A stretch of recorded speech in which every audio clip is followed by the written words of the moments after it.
Huh?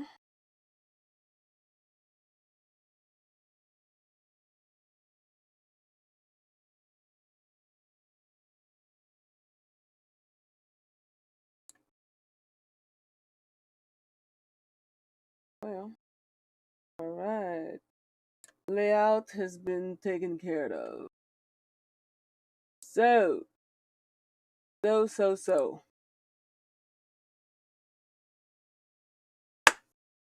I feel like I haven't done a get ready with me in a minute. Like I feel like it's sad, but I really haven't, and that has to change. I think it has to give. So today I'm gonna do a get ready with me. As a I'm just looking at what I'm gonna use anyway. As because I haven't done one in a minute, and I'm gonna have some fun. All right, I got it. I know what I'm gonna use. I think this is to have it. Yeah. Yes. I'm creating my color palette right now. But I think like I found what I'm gonna use. The palette and I'm gonna, oh yeah. And this one right here. It's very fragile and old Jouet palette, one of my favorite palette of all time. I might use this color right here. Woo. All right.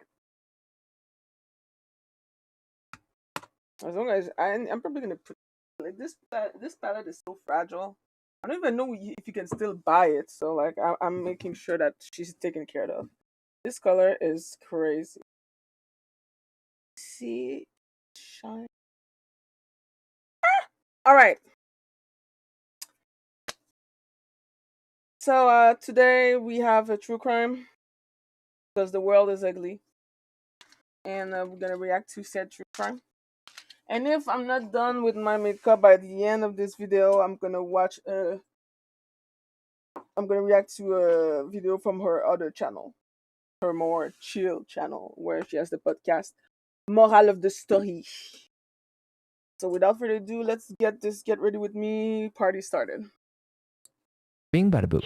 Typically, the only way that someone is going to cut open your stomach and rip out your unborn baby is if you're really, really, really, really high. Okay, wait a minute. First of all, we have the return of the board. Bada bing bada boo. Typically, the only time that I've seen this board is during the Boston police bullshit case. Like I think that case was like fucking 6 hours and divided in 3 videos, 6-7 hours of freaking case.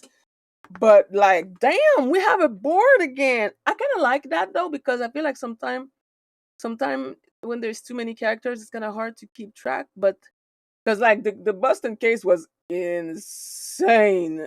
Ooh, the board was so helpful because there was 10 billion people. There's not that much people in this case so far, at least that I'm seeing. So, which is also I feel like why I'm surprised to see the board again. It doesn't seem like there's that many people. But again, like I said, I'm glad that it's back because I know that it's going to help some people. All right, let's keep going. the only way that someone is going to cut open your stomach and rip out your unborn baby is if you're really, really, really, really high.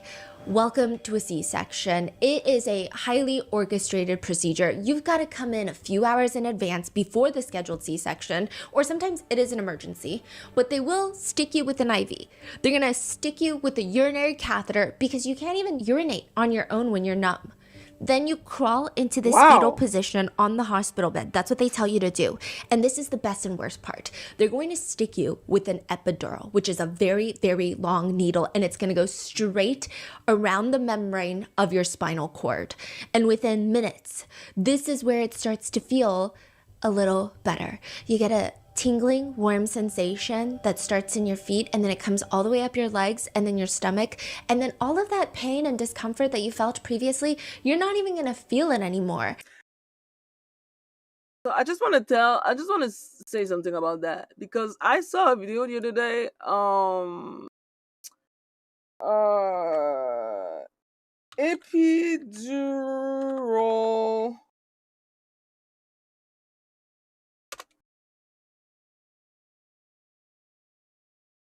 Okay, so this.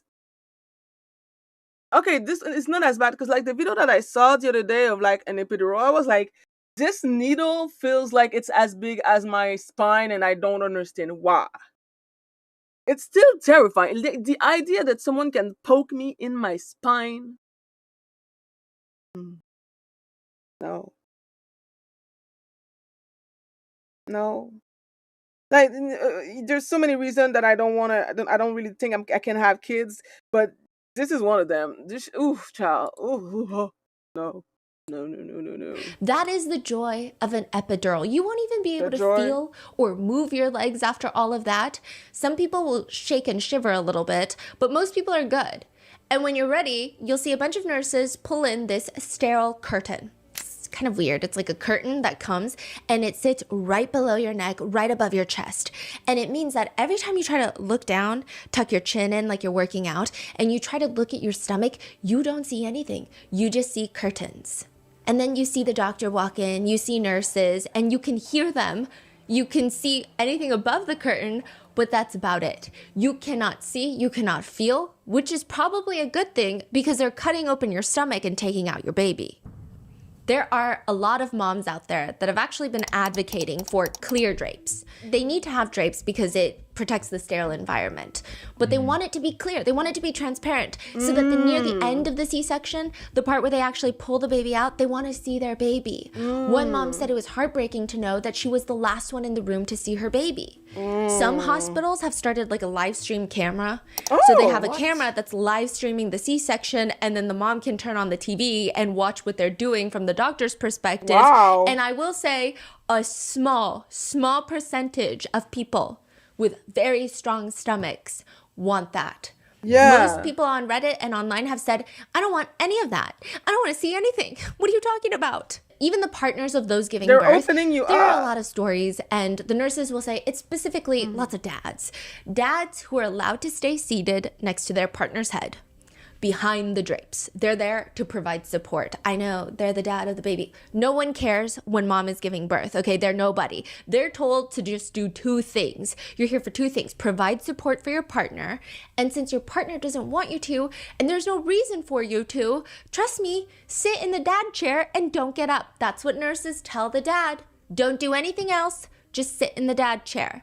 Then the baby comes out, and they all get excited and they stand up. And because the drapes aren't that tall, some dads have reported seeing all of their partners' insides, their organs. There have been some reports of dads fainting or throwing up, which go ahead and make this about yourself, okay? Clearly, there are very strong reasons as to why the general population would rather not feel nor see their own C-sections happening in real time. Like, I'm sure it's a very bizarre feeling to see someone cutting into your stomach and taking the baby out of you. I feel like that borders on body horror for me specifically, especially if you're not even in a hospital. And you're in a forest, it's dark, it's nighttime, and the only light that are being used are the headlights of this truck that you were kidnapped in. And the person performing the C-section is not a healthcare provider. It's not a happy camper who's helping you give birth because you're having an emergency. No, this is just a person with a hunting knife and a scalpel and a thing of dental floss to cut the umbilical cord. A dental floss? Dental floss. October 28th, 2025, there's a text message exchange amongst two sisters who both have very unique spellings of their names. You have Courtney without the U. You have Candace without the CE. Courtney texts her sister, asking her sister if she's got any leftover items that Courtney can use for an infant, a baby. Which is kind of confusing. It's a very confusing question for Courtney's sister, actually. She's just like, what? Courtney informs her sister in a matter-of-fact way, well, I just gave birth to a baby boy at 28 weeks old, so he's currently in the NICU, but once he's out, he's gonna need baby items, so if you have any, that would be incredibly helpful. Courtney's sister, Candace, is like, no. The question isn't confusing because of the way the question is phrased. Candace understands the concept of that, like linguistically, semantically, okay, logically, these are all words that make sense in anybody's brain. However, Candace had no clue, nobody had a single clue that Courtney was pregnant, let alone gave birth to a baby boy. His name is Ashton Lee Bartholomew. Courtney texts her sister Candace, he's supposed to come home this coming week as long as he's doing good. Still, he will. And then nothing. Candace is like, okay. 6 days later, Candace with an S texts her sister, the new mom, Courtney, asking her if her son's come home yet. No, he did a backslide, but still hoping later this week. Backslide meaning a dip in health, right? The message is sent afternoon of November 3rd, 2025. For the rest of the day, Courtney and her sister Candace, they don't text because Courtney has a very busy day ahead of her. By that night, though, close to midnight, new mom Courtney texts her sister back. My son passed away. It's also kind of vague. Like, all of this is very vague. Courtney's sister wants to know more. She texts, quote, was it just that he wasn't strong enough for being born so early, or was it that he had gotten sick? What happened? I don't know what happened. I just know that he wasn't getting air. Then another message is sent. All I know is I watched my child die right in front of me. Candace with an S will soon realize the same day that Courtney's son died in the NICU, a 22-year-old pregnant woman in the area had gone missing. Nobody knew Courtney was even pregnant. She mysteriously gives birth to a baby boy. Same night that the baby boy passes away, a pregnant woman in the area goes missing. I mean, it's all circumstantial, but it feels connected in some way, does it not? Especially that last text message from Courtney to her sister. It read, all I know is I watched my child die right in front of me. Is she talking about the baby boy that nobody knew she was pregnant with, that she allegedly gave birth with, that was allegedly in the NICU? Girl. Or is she talking about her daughter? The missing 22-year-old pregnant woman. Okay. See, when I don't remember who sang that song, but when that person sang that song, Le diable ne s'habille plus en Prada. The devil no longer wears Prada. It's a French song. It's very good. He said basically that the devil no longer has a job because all the devils are on earth. All the devils are on earth. They're upstairs. Like, hell is empty. Because the motherfuckers are already here. Because what do you mean you killed your daughter and cut her open and try to steal her baby? Girl, some stories shouldn't happen in this realm. Some stories should happen only in hell.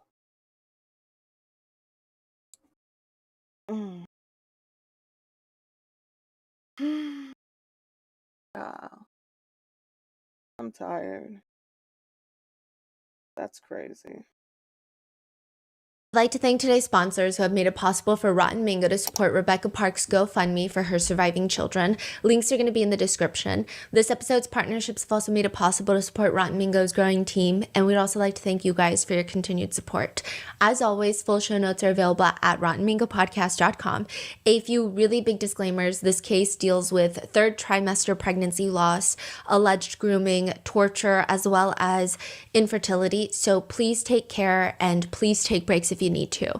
On a smaller note, statements and quotes may be condensed for brevity. All the information is from court documents and publicly available information. If any netizen comment or speculation is unconfirmed, we will be sure to clarify it. Though almost everything mentioned has been pulled from legal documents and are the reported facts of the case according to authorities. So with that being said, we've got the wall back. The wall is back because this case there's too many people and all of the relations are very important. And I didn't want to just say, oh, this is her mom and she's connected to her in this way and that way and then connected to this person. So here is the wall. We've got Courtney right here. This is Courtney Bartholomew. She's a very important person. Her sister Candace is the one that she was texting. And then you've got Courtney Bartholomew's husband, Bradley Bartholomew. And then you have her two daughters, Rebecca Park, as well as Kimberly Park. Now, with this, I do want to mention that neither of them are Bradley's biological children, and they're really only just Courtney's biological children. Stephanie Park is the woman that raised both of them. She raised Rebecca since she was 1 year old. She is really the true mother of Rebecca Park and Kimberly Park. I see. The But biological Courtney mom? is still in their lives? So the bio mom, Courtney, only came back into Rebecca's life maybe about 4 years ago. When Rebecca turned 18, she decided to reach out to her bio mom, and they Wow. reconnected. Okay. Oh my god, that's so sad. I don't know if maybe biomom can get too lengthy every time I try to show the connection. I know a lot of people are like, well, then don't call Courtney Rebecca's mom, which she's not. She's undeserving of the title. But I do think in this case, it's a double-edged sword, because I think to point out the biological relation also Kind of matters. shows you the intensity of the crime that's been committed by all parties.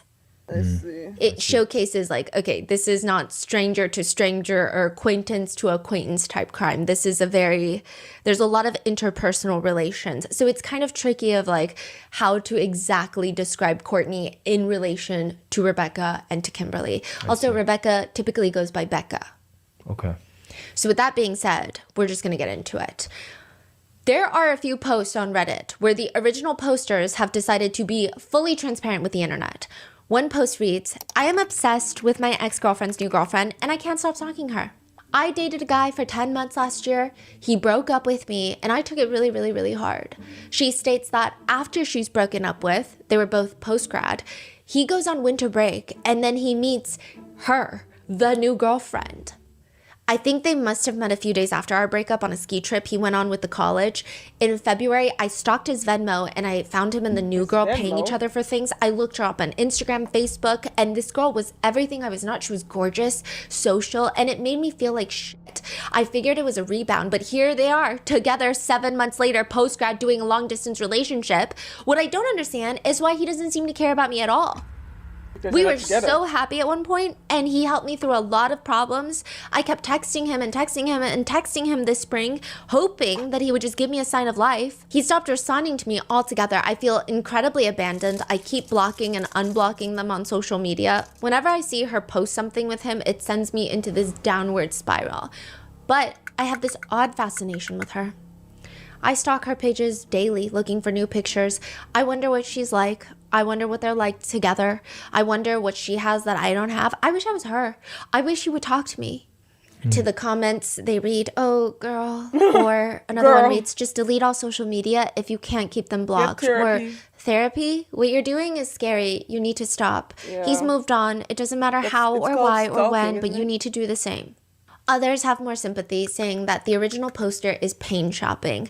It actually has nothing to do with the girl. It actually has nothing to do with the guy. She just wants to feel pain, and she needs to stop and go live her best life. Pain shopping, interesting. A lot of Redditors claim this is much easier said than done, though.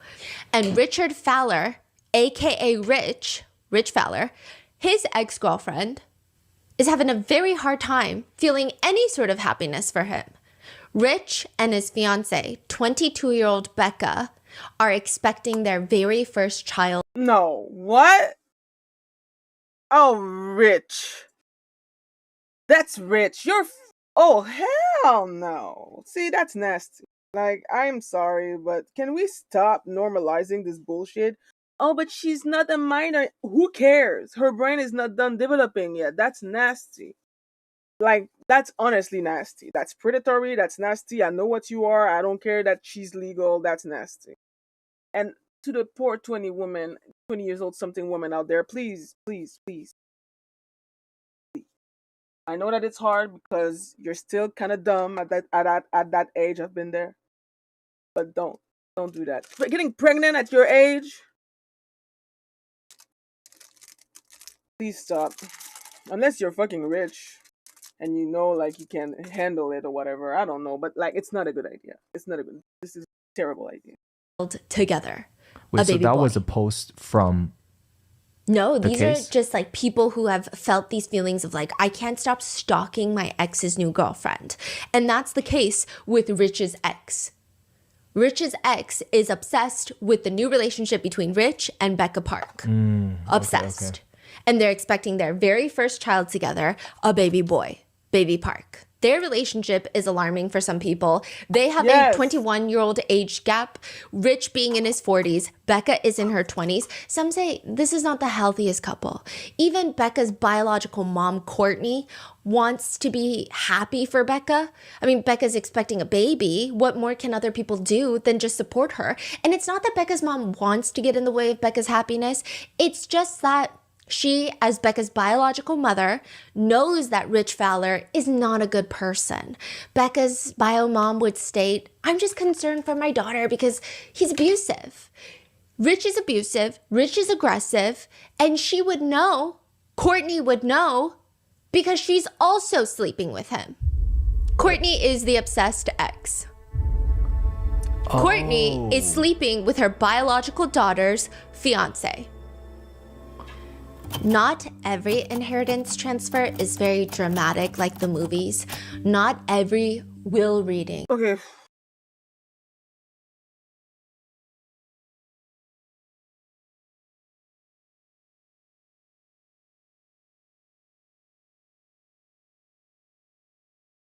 That is foul. In so many ways. I feel like there's a lot to unpack here, but that is foul. You date this woman your age for I don't know how long. We don't know that yet. You're an abusive piece of shit, but she still hung up on you for reasons. You broke up with her and you start dating her biological daughter who's 20 years younger than you, motherfucker. You need to go straight to jail. Because that is nasty. That's nasty. Oh! Ah, les gens sont fous, man. Je comprends pas. Is like Knives Out, where all the strange relatives and their weird interpersonal backstories gather in a wooded office to be read a will by an old man with graying hair who reads too damn slow for anyone to even think. I mean, just reveal it already. Who's gonna be a billionaire today? And then it all goes to the random girl in the back that has no blood relation to the deceased. Sometimes it's not that serious. Sometimes an inheritance transfer is just done over lasagna at somebody's house. Courtney Bartholomew invites her two daughters, Becca and Kimmy. So they're half siblings, by the way. I see. But they're both raised by Stephanie Park. Yeah, they're both raised by Stephanie Park. Both of them have the same biological mom, Courtney Bartholomew. Bradley Bartholomew is not their biological dad. Okay, I see. Okay. And so Courtney and Bradley are married. Yes. Richard and Becca are engaged. Yes. Courtney Bartholomew invites her two daughters, Becca and Kimmy, to the house to give them an inheritance. This is money from when Courtney's mom passed away. She left money for her granddaughters. But first, they have to eat the dinner. It's a personal lasagna pan. Everything about this dinner is odd. Okay, maybe it is even stranger than Knives Out. Firstly, Courtney and her daughters are very tense. They never really get along. They never really do family dinners. There's tense energy. But on top of that, Courtney's husband, Bradley Bartholomew, the daughters hate him. So he's hiding in the truck outside. I don't even know if he's hiding well. Why is he hiding in the truck outside? That makes the whole thing even creepier and more tense, and the daughters really don't like him. They're also awkwardly eating their personal pan lasagnas, which is an odd element to all of this because who makes 3 separate pan lasagna dishes? The whole point of lasagna is like a one-pan meal, is it not? And then you break it up like a pie.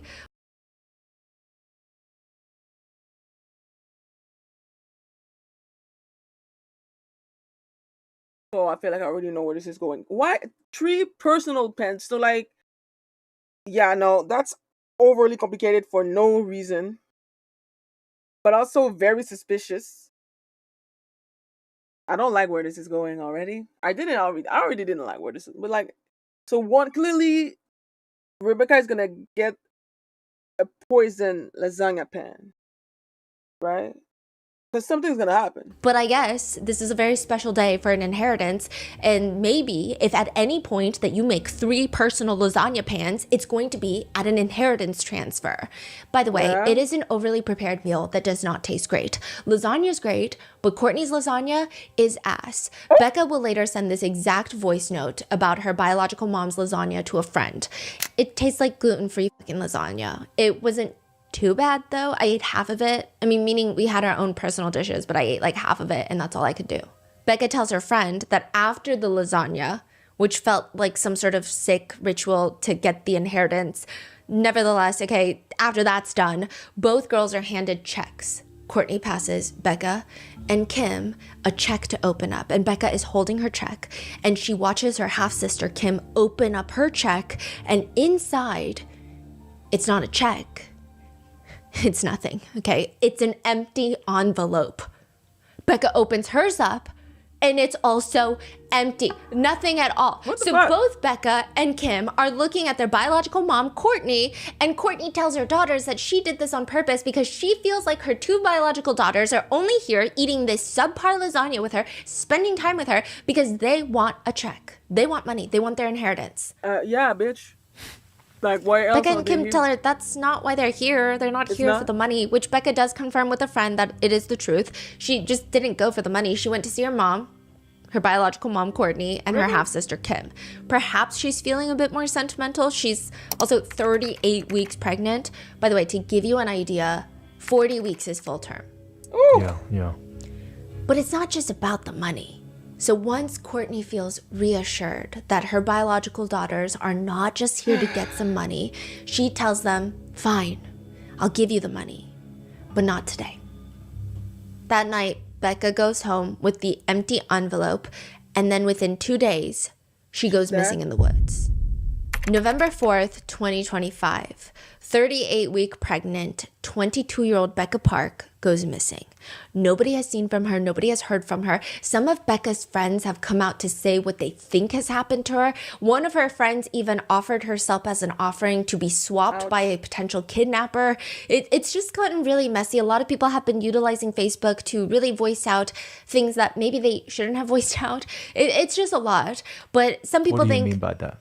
They shouldn't voice out. I mean, it's just gotten messy in the sense of like people will say, take me instead of Becca because I do the same drugs Becca does. Like, it's just like weird. What? Yeah, I think... Is that like a joke? What does that mean? No, I think they're just all very young. I think they're all young, and I don't think that they understand the implications of what they're saying online. Bruh. And I think maybe I'm giving people the benefit of the doubt. Perhaps they're in such a state of shock that they're not understanding the impact of their words online, perhaps. Okay. So how do you know how she was found missing, or what happened? How was it reported? Her sister Kimmy called the cops and was like, hey, my sister's missing. No one's heard from my sister. And this is unlike her.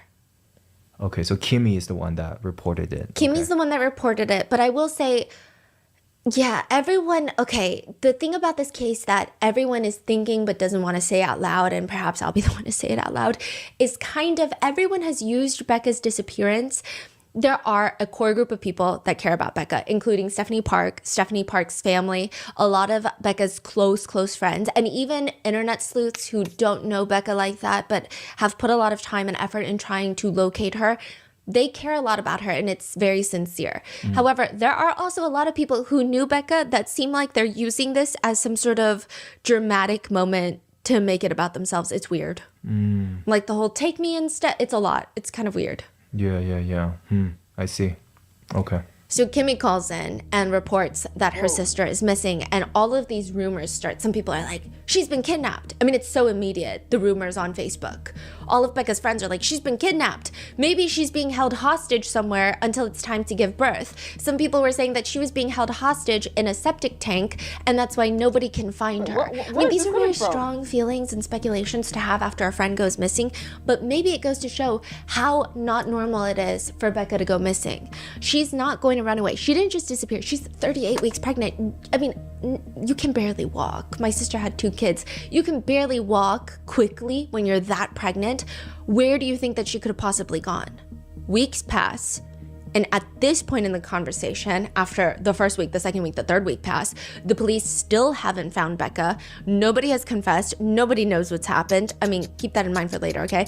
And the longer the time progresses that Becca isn't found, the more people start talking, which is unlike most cases. Why? Usually, the longer it takes to find somebody, the case goes cold. In fact, with this case, nobody will stop talking. Everybody keeps talking, and they're talking too much. So let's run through the timeline. November 4th, 2025, Tuesday, 1 o'clock in the afternoon. 21-year-old Kimmy calls the police to report that her half-sister Becca is 38 weeks pregnant. She's about 2 weeks away from giving birth, and she's missing, okay? The Wexford County Sheriff's Office, they have about 26 sworn law enforcement officers in the main law enforcement division. 26, this is a small town. And about 3 of them are working on this case. So they're going to work the timeline backwards. They trace Becca's steps the few days before she goes missing, November 1st. That's lasagna day. That's weird. That's lasagna when she goes inheritance missing? dinner with her biological mom, Courtney, and her half-sister, Kim. Half-sister, you know, that reports her missing to the police. Yeah, and the husband, Bradley, sitting in the car. Yes. Yeah. So then November 2nd, Becca goes to the hospital. Becca thinks she's in labor. She's not in labor. The hospital sends her back out. She's only 1 centimeter dilated, I think out of like 10 centimeters dilated. Oh, wow. But it's very interesting. People say the timing of the hospital visit right after a suspicious gluten-free, nasty-tasting lasagna is a little weird.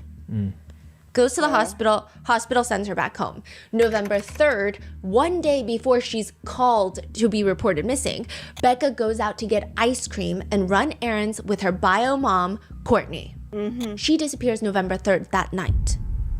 She's only reported missing the day after on November 4th, but really the last time anybody's seen her is November 3rd. And so everybody's got a different story of the last few days before Becca goes missing. And I will say, the more frequently someone or anyone involved with this case opens their mouths to talk, the more suspicious each one of them seems. Obviously, with a case like this, everybody knows the statistics. The statistics are much higher for a pregnant woman to be abused by her partner. Becca's partner, Rich, who is basically double her age and is also having an affair with Becca's biological mom, he's a very shady guy. I mean, that's putting it very lightly. He also deals meth. Okay, the police are definitely looking at him. But also, to the last people who saw Becca alive, Deputy Reed is talking to the biological mom, Courtney. You were one of the last people to see Becca alive. Courtney doesn't disagree. She's like, yeah, she was. You know, she was probably with Becca until maybe like 8:30 p.m. the night before.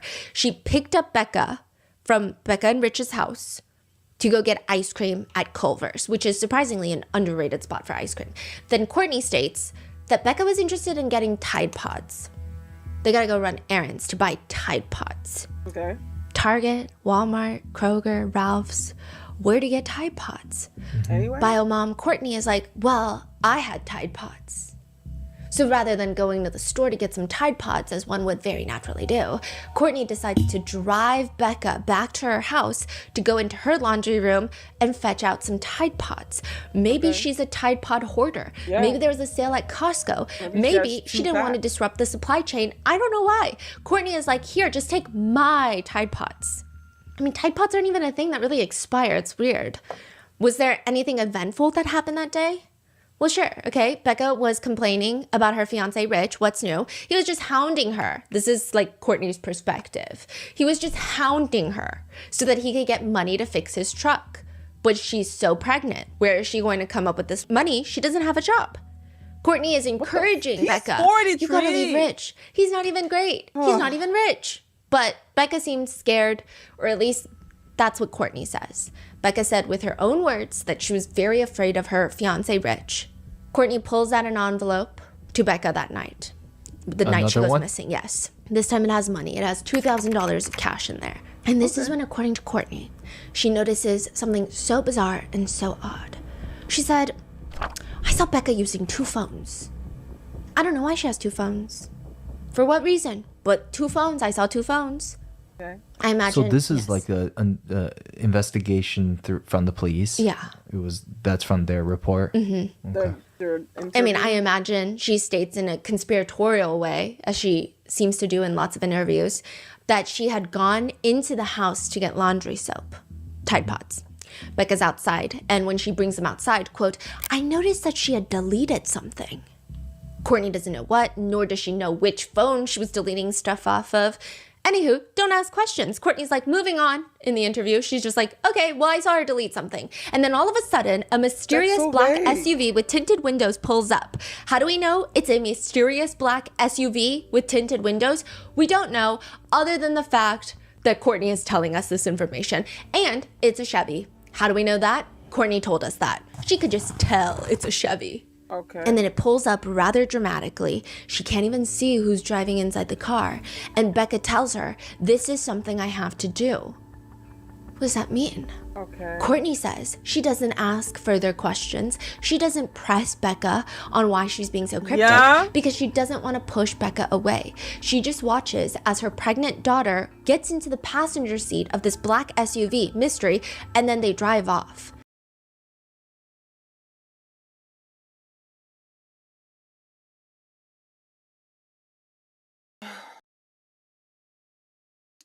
Tired. Okay. I mean, no. Obviously, that alone, this story alone doesn't make sense. I mean, I know that there's shit parents out there. Like I know they exist. But I feel like even a shit parent, unless you know what's happening, would care. Cuz like I normally don't give a fuck about my kid, but that's weird. But I would have arrested her on the spot personally. There is this brief idea Courtney says she had where she was like, oh, I know. I'm going to get Bradley, my husband, who my biological daughter despises, to get in his car and follow the black SUV. But then Courtney decided, no. Because if Becca ever finds out that we followed her, she would be so mad. Which one would imagine that if you feel the urge or the inkling to follow a black SUV, that you're suspicious enough to go chase after it. That's a pretty alarming thing. Like, you've got to have a very strong feeling about this SUV. But Courtney does not act. She does not call the police. She doesn't do anything. She just goes to sleep, and she realizes the next morning Becca had never gone home. The next morning, November 4th, everyone knows that Becca hasn't gone home. Right. She's pregnant, and she's missing. Courtney says she gets a text message from her other daughter, Kim, Becca's half-sister. It's just coordinates. What do you mean it's just coordinates? Really? Coordinates. Kim tells her mom, this is where Becca's phone is. Courtney types it into her maps, starts walking, and it leads her right. So this is when they are like, where's Becca? Where's Becca? And Kim is it because she has like Find My Phone or some shit? Yeah. She has her Find My iPhone? Mm-hmm. Okay. And it leads Courtney and her husband Bradley straight to a phone. Becca's phone. Okay. But no Becca. Where was it? In the woods behind their house. They live on the edge of Manistee National Behind Forest. there? Oh my God. In Michigan. Like really close by? Yeah, I mean, you could pretty much walk into the National Forest from their backyard. The National Forest is not like the vibe of Yosemite or like Yellowstone. It's just like lots of densely wooded areas. And there are trails, but they don't live on the side where there's a lot of tourist groups and lots of scenic trails. So just think like densely packed woods. Okay. The police now have that phone, and they know that Becca wasn't using it to coordinate with some black SUV Uber driver or any sort of black SUV driving friend or anybody. There's nothing on that phone. So that means that this SUV driver just materialized out of thin air to take her on to a mysterious location. It doesn't make any sense. It doesn't. The biological mom, Courtney, tells the officer, well, that's because, like I said, she had 2 phones, maybe 3. So she could have been using her other phones to coordinate with the SUV driver to get picked up from my house that night. Okay. The police are confused by all of this. How would Kim have the coordinates to Becca's phone, and why was Becca's phone found behind Courtney's house if she was picked up in a black van? It doesn't make any sense. It really doesn't make Courtney sense. Responds, I don't fucking know. Because you dumb. Courtney Bartholomew is a woman whose explanations defy logic. Like, she just has a tendency to say things. They kind of make sense if you decide to completely disregard any signals coming from your prefrontal cortex. But if you just think about it for a moment longer, it starts sounding weird. Courtney says before Becca is whipped away in a scary big black van, they were just having a normal bio mom-daughter date. Like any good mother who is rarely present in her daughter's life until recently, 4 years ago, Courtney has this ingenious idea. She's like, I'm gonna plan you a baby shower for your baby, your son that's about to be born. However, she tells the police Becca was not interested. She said that CPS was gonna come and take her baby. Do you see why that's weird? Because your baby's not born when you have a baby shower. Maybe the fear is that people are going to post the baby shower on social media, thus alerting CPS that Becca is pregnant. But that doesn't seem to be accurate because when you go online, they're all posting frequently about pregnancy. It just kind of doesn't make sense. It feels like that story was thrown in there to be like, I'm such a good mom, I wanted to throw her a baby shower. And also Becca's bad because CPS would probably take her kid. That's the vibe it was giving. It's weird. Yeah, it doesn't make sense. It doesn't make any sense. Bruh, I don't like this woman already. Like, she's pissing me off. Will there be a rare early spring this year? At least have a Or brain. will the groundhog see his shadow and make winter last 6 more weeks? How does a groundhog predict the seasons? Don't ask me, because when spring is around the corner, the only season that I have in mind is tax season. Regardless where you are in life, regardless of your situation, tax season is an inevitable and Also, I just don't understand, like, because Stephanie started this video saying that for weeks we couldn't find her body. But I really hope that in that timeline, the mother was already being arrested, because everything she's saying makes no sense. Like, everything she says is like, huh? Like, do you think I'm fucking stupid? Like, I know it's a small city, small town, whatever, but there's no fucking way, like, the police are this dense. They must have fucking... Like, I just hope that she got arrested. But the whole not being able to find her body, though, that's fucking tragic, because she most likely... She did it. And so... She wouldn't fucking talk. She was too... It's just, there's so much happening right now. And also, psychologically speaking, I don't understand how you can, as a mother, cut open your own daughter to steal her baby. Like, there's just... It's too much. Now, Courtney thinks specifically, if she had to put her money on it, if she had to think about who had something to do with Becca going missing, it's probably a guy named Mike and a woman named Ashley. Okay, and who are they? Who the hell are Mike and Ashley? Courtney says they were the ones that were going to help Becca run away from Richard. She could be in hiding right now. Right. Who is Ashley? Quote, oh, Rich's other baby mama. So now she's saying, you gotta look into these two people. And who are they? The police look into these two people, and they have nothing to do with it. Yeah. What do you mean? Like, they're real, they do exist. And they have nothing to do Who is Mike? with anything. Mike is friends with Ashley, is related to Ashley. Okay, got it. And it just leads them onto this wild goose chase, and there is nothing there. Okay. So the police think, okay, well, maybe we should just look into Rich then. Mm-hmm. Is Becca's fiance and the father of her...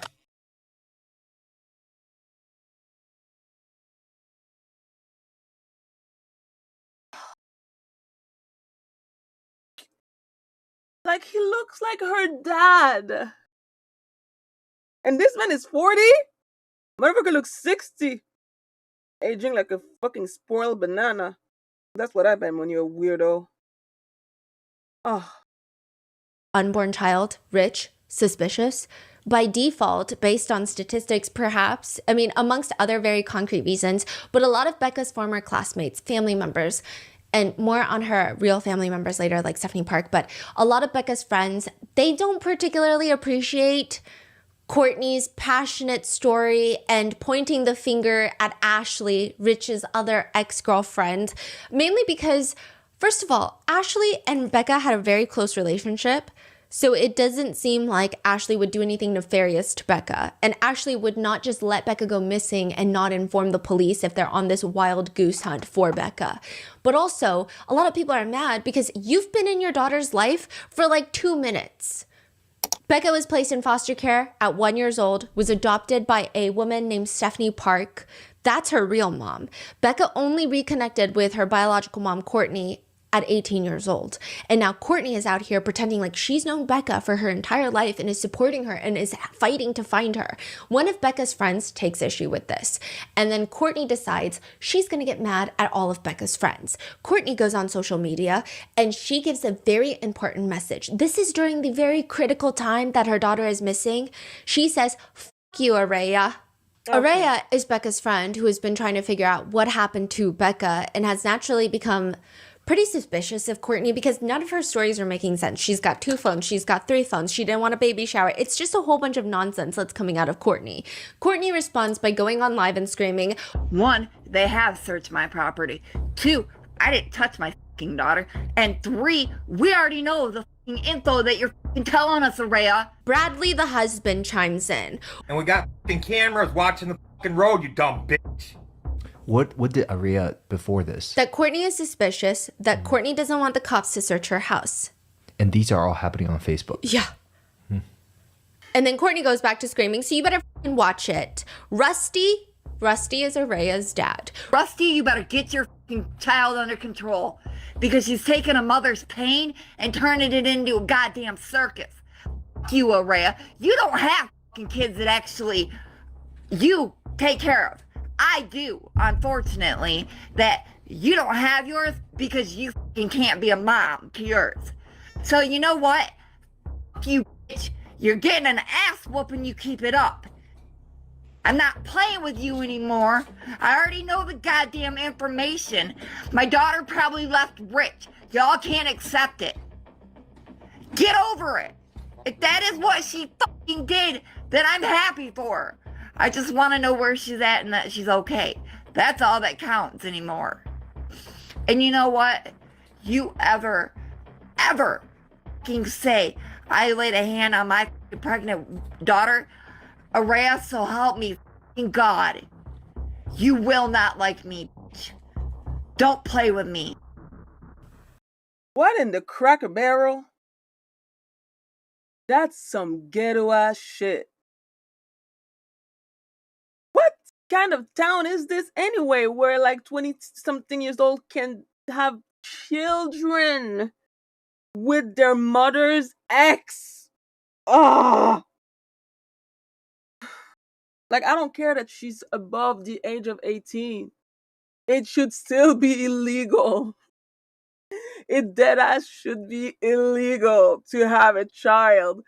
And like, if a girl is below the age of 26, she should not be able to have a child with a man that is 20 years or even 10 years older than her. I say the max amount of age below the age of 25 that you can have a kid with is like 2-3 years. And I said what I said. I don't give a flying fuck about the legality of it all. That's how it should be, ethically speaking. 43 and 22 is already disgusting. Like, shoot this motherfucker in the head. What the fuck? But just because Courtney hasn't been present in her life, her now missing daughter's life, doesn't mean that Courtney is automatically the most suspicious one, right? In fact, Rich Failer, Becca's fiance, is a very shady person. I mean, that's just factually correct. The police questioned where he was when his pregnant fiance, Becca, went missing. Right. And he explains from the top that the day that she vanished, her stomach had been hurting all morning. So it was lasagna inheritance day, hospital day, and then the next day, her stomach is still hurting a lot. She's not feeling good. So they spent the entire day laying in bed and watching movies. She wasn't talking to anyone. She wasn't texting anyone. I mean, she wasn't texting anyone particularly who drives a big black SUV, a Chevy SUV with tinted windows. But what does Rich know? Rich doesn't know a lot of things. Rich says he had no clue that Becca was even going to Courtney's house.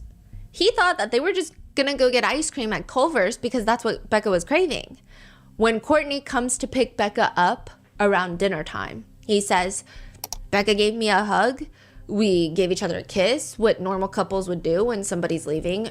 She said, give her about hour and a half to 2 hours, and then she'd be back. But then he falls asleep 45 minutes later after she leaves. He wakes up at 1 a.m. He tries to call Becca, trying to figure out where she is, but she's not picking up. He doesn't freak out because he just assumed that his pregnant fiance, who had been at the hospital the night before, is just at a friend's house. Even though she states that she's going to be home in 2 hours and it's now many hours, he doesn't think that this is alarming. And then the next morning, he starts calling Courtney because he's like, wait, Becca's still not home. So like, where's Becca, Courtney? Courtney tells him that Becca was picked up by somebody in a black SUV, but Rich doesn't believe her. Yeah, and the way that Courtney says it is really bizarre. She says, your old lady left with someone in a black SUV. First of all, Courtney, you're 40. This is your biological daughter and she's 22. I don't know. It's weird. Rich does not believe Courtney. He goes from being so trusting. He goes from waking up at 1 a.m., I'm sure my 38-week pregnant wife is totally fine, to all of a sudden, hey, I am the most skeptical person on the block, and I don't believe that Becca would leave in a black SUV. I tried to call her a few times because I didn't get no messages, call from her, nothing, and it's just not like her. But nothing comes of any of this. I mean, this is no clue. There's no hint. There's nothing to lead the police closer to finding Becca. And as the days pass, Becca's friends start coming out to talk about how, hey, this guy sucks. He's not the amazing, attentive fiance that he probably wants everyone to see him as. He is straight up a creep. He admits on a podcast called Steph's Case Files, he's confronted about whether or not he cheated on Becca before, because he clearly did. What's a Steph Case File? It's a podcast. I think Steph's Case Files is fine. No, I think they're really good. It's a podcast name. And this is after this whole case has happened and they are doing interviews with Rich, right? It's when Becca goes missing. But I will say the reason that I am having like Stephanie Park along with Becca's family, her real family, have come out, like Stephanie Park's family have come out to say that all of the internet rumors and speculations are getting out of hand and it's impeding with the police investigation before the case goes to trial. I will say that there are lots of different live streamers and podcasts where they'll all kind of dial in and call each other, and they will call in Courtney or Richard. And there's a lot of rumors that take place in the comment sections that are voiced out loud that then kind of become a life of its own. So I would just be careful with this case in regards to going to, but I will say it's complicated because at the same time that these are the podcasts that got the word out. So Steph's Case Files, I think, is doing a really good job, but there might be other podcasts that are not doing a splendid job is just all I'm trying to say. I see. So it seems like Becca's family, her real family, are a little frustrated with that. I see. Yeah. Not saying that that's what Steph's Case Files did, but I'm just saying when you go down the rabbit hole of listening to all these live streams, because there were issues with live streamers then going to Courtney and Bradley Bartholomew's house and filming them from outside their house across the street. Wow. It's just a lot. He is confronted about whether or not he's cheated on Becca before, because clearly he did, with not just anybody, but with Becca's biological mom, Courtney. And Rich says, yeah, I never lied. Every time Becca came to me and asked me if I'd talked to a female sexually, I never lied to her about it, because why would she come to me asking me about it if she didn't know the truth? Is Rich That's literally the only smart shit he said. ex? Or is Courtney Rich? So who was the ex, or was it cheating? Like, that is very unclear. It seems like he is probably Courtney's ex. They all kind of knew each other, and then he starts dating Becca. that is crazy. And then when Becca and Rich are on and off dating and back and forth, he would still be sleeping with Courtney. I see. So he's asked on the podcast if he was abusive or not to Becca, because there was rumors that he was violently abusive. And he says, verbally, yes. Physically, I never harmed her. Is he proud? Is he like... He's just like, he thinks it's normal, I think, to be verbally abusive is the sound. Wow. Is it true that you didn't want the baby at all? I wanted the baby. At first, before she got pregnant, I kept telling her, let's wait, because neither of us were financially stable and I wanted to have a full-time job. But when she came back with the pregnancy test stating she was pregnant, I always wanted it. When asked if he thinks Courtney would harm her own biological daughter, Becca, because, I mean, she's already harming her biological daughter, Becca, by having an affair with Rich. Yeah. Well, Rich is asked about whether or not, and he says, I feel like Courtney wouldn't harm Becca until after the baby's born. Okay. Until after the baby's born. Does Courtney have a weird obsession with being a grandmother? Like, that's where she draws her moral line? Rich elaborates, a lot of it's got to do with the baby. I know when Courtney first found out Becca was pregnant, she sent threatening messages to Becca's phone. Rich is asked, I mean, I heard that Courtney has a weird obsession with always liking to be pregnant, but do you think that she's jealous that Becca is having your child? Rich says, yeah, because October of last year, when Becca was pregnant, she had a miscarriage, which back then I feel like it was mine, but there was a chance it was somebody else's because she conceived shortly before she quit cheating on me. We've been told that Courtney was pissed off because Becca was pregnant.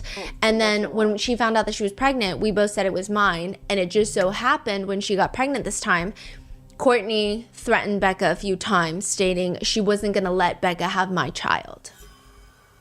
It's all making Courtney look pretty suspicious. However, Courtney tells the investigators that, okay, fine, she and Rich have been on and off seeing each other when Becca wasn't with Rich. It is bad, yes. However, is it the worst thing in the world? No, not compared to what Rich does. Courtney is explaining to the officer, like she said, Becca and Rich are not the most stable couple that she has ever witnessed. They're on and off again. And one time earlier in 2025, when they were in their off period, which is a shame, but while they were broken up, Courtney decides the best way to comfort her daughter Becca is to sleep with Rich again. Okay. That's not how she puts it though. She just states that they start dating. And it was evidently very serious because she decides that she is going to go through the logistics of divorcing her husband, Bradley. But then she gets pregnant and she doesn't know if it's Rich's baby or Bradley's baby. Wait, when? What? This is earlier in 2025. Oh my God. But that's not the baby that she was telling her sister about, No, right? no. Okay. So she says that she got pregnant and she didn't know whose baby it was. And because there was a chance that it could be her husband Bradley's, she decided to just stay with Bradley. That's just the plan. She's going to stay married. It's not like she can just ask her stomach, who's your dad? Although I do think that Courtney would be the type to try. She's like diagnosed with the terminal illness of stupidity. I don't know how else to put it. Okay, she decides to put her family first, stay with Bradley. She's no longer going to get a divorce. And Rich is going to go then resume his relationship with Becca. However, everyone is on board except Courtney says Rich was not. She tells the police, Rich doesn't want Becca. He wants her, Courtney. He's so angered by the fact that he has to be with Becca while Becca's mom, Courtney, biological mom, just has a child who may or may not be his, that he breaks into Courtney's house to essay her, and that causes her to miscarry. Now, we are typically never ones to doubt someone's account of being essayed, but these people like to make up new things every 2 seconds, so I can't be sure of anything at this point. But Rich argues that is not at all what happened, and it doesn't even make sense because Courtney has cameras inside and outside her house. If he did come in with a gun and essay her at gunpoint, wouldn't she just turn that footage over to the police? To which Courtney then argues, well, it's only a live feed. I don't have money for SD cards, so it doesn't actually record anything. I can only watch live. Rich then argues, can you really believe anything Courtney says? She's the one during Becca's first pregnancy. So Becca has 2 other children, 2 sons, before her 3rd pregnancy. She's pregnant with her 3rd pregnancy when she goes missing. Okay. But she has 2 other sons, and they are now being raised by Stephanie Park. They were actually being raised by Stephanie Park even when Becca, before she had gone missing. How old are they? Do we know? It's like, they're like 1 and 3, I believe. Oh, very young. Yeah, so they're being raised by Stephanie, and when Becca was carrying her very first child, so this is not Rich's child, Courtney is still so upset at the idea that her biological daughter is pregnant with her grandchild. She tries to hit Becca on the stomach with a baseball bat. Oh! How do we know that? That's what Rich is saying. What? So what is happening? Like, police is trying to figure out the backstory, and all Courtney and Richards are doing just pointing finger at each other? Is that what's going on? Yes, I will say that Becca goes missing, and the police, I don't know if they put a lot of effort into finding Becca. Mm-hmm. There are lots of things that they had recorded interviews with some of the people that seemed the most suspicious, Those interviews have not been released, but in an affidavit, their conversations were recounted in the legal document. But the video of like the interrogations were not released yet. So they're gathering a few things, but a lot of this is happening online. I don't know. Maybe he also told it to the police. Maybe he didn't because it's not true and he doesn't want to lie to the police. I don't know. But now in Steph's Case Files, the podcast, Rich asked basically if Courtney did want Becca's baby, her grandson. They're like, you think that Courtney did something to her own daughter, Becca, for the child that she's pregnant with? And they're asking, so is Courtney possibly trying to take this baby and maybe sell it? Or is she in like a financial situation? Or would she be trying to keep this baby herself? I don't know. I'm speculating, but I can't help it. Rich responds, it could go either way. Now, Rich points the finger at Courtney, and sure, Courtney has argued that there's no way she could ever feasibly do anything to Becca, considering she is missing one of her legs from the knee down, which she is missing. It is believed that she did use a prosthetic previously, but according to internet rumors, and again, these are rumors, I don't even know if they're verified, okay? She got her prosthetic taken away because she took off her prosthetic and then tried to hit some police officers with it. What? I don't know how accurate any of this is. However, that's the allegation online, but I do know she is missing one of her legs from the knee down. She does use crutches and she does use a wheelchair. But Rich says, that's not a valid alibi. He says, I've seen Courtney and her husband Bradley go at it, and quote, I mean, it'll go both ways. There's times Bradley would overpower her and times she would overpower Brad. So this becomes like a battle of the who's the least trustworthy person. We are in a shitty situation, especially when you factor in Rich's criminal history. He has multiple charges against him for SA against minors, against a child who is 13 to 15 years old, against an incapacitated victim. He has committed at least 5 sexual crimes, and he is on the sex offender registry. Wow. But if you ask Shady Rich who he thinks took Becca, his pregnant fiance, he will likely tell you it's going to be Courtney and her husband, Bradley Bartholomew. The cold hard truth for Bradley Bartholomew, Courtney's husband, is that nobody likes Bradley. Courtney's biological daughters, Becca and Kim, don't like Bradley. And even Courtney doesn't like Bradley because just earlier this year, she was trying to divorce him and go run off with Becca's fiance, Rich. So it makes sense that everyone, if they had to point their finger at someone, that it would be pointed directly at Bradley Bartholomew's face. But everyone has problems with everyone. Bradley argues even Becca and her mom, Courtney, had problems. They barely got along. Courtney felt resentful of Becca because, you know, sure, it was Courtney's decision and incompetency that caused her to not be able to raise her daughter, Becca, for the first 18 years of her life. But now that she suddenly is in her life, she wants to be treated with respect and be treated like a good mom.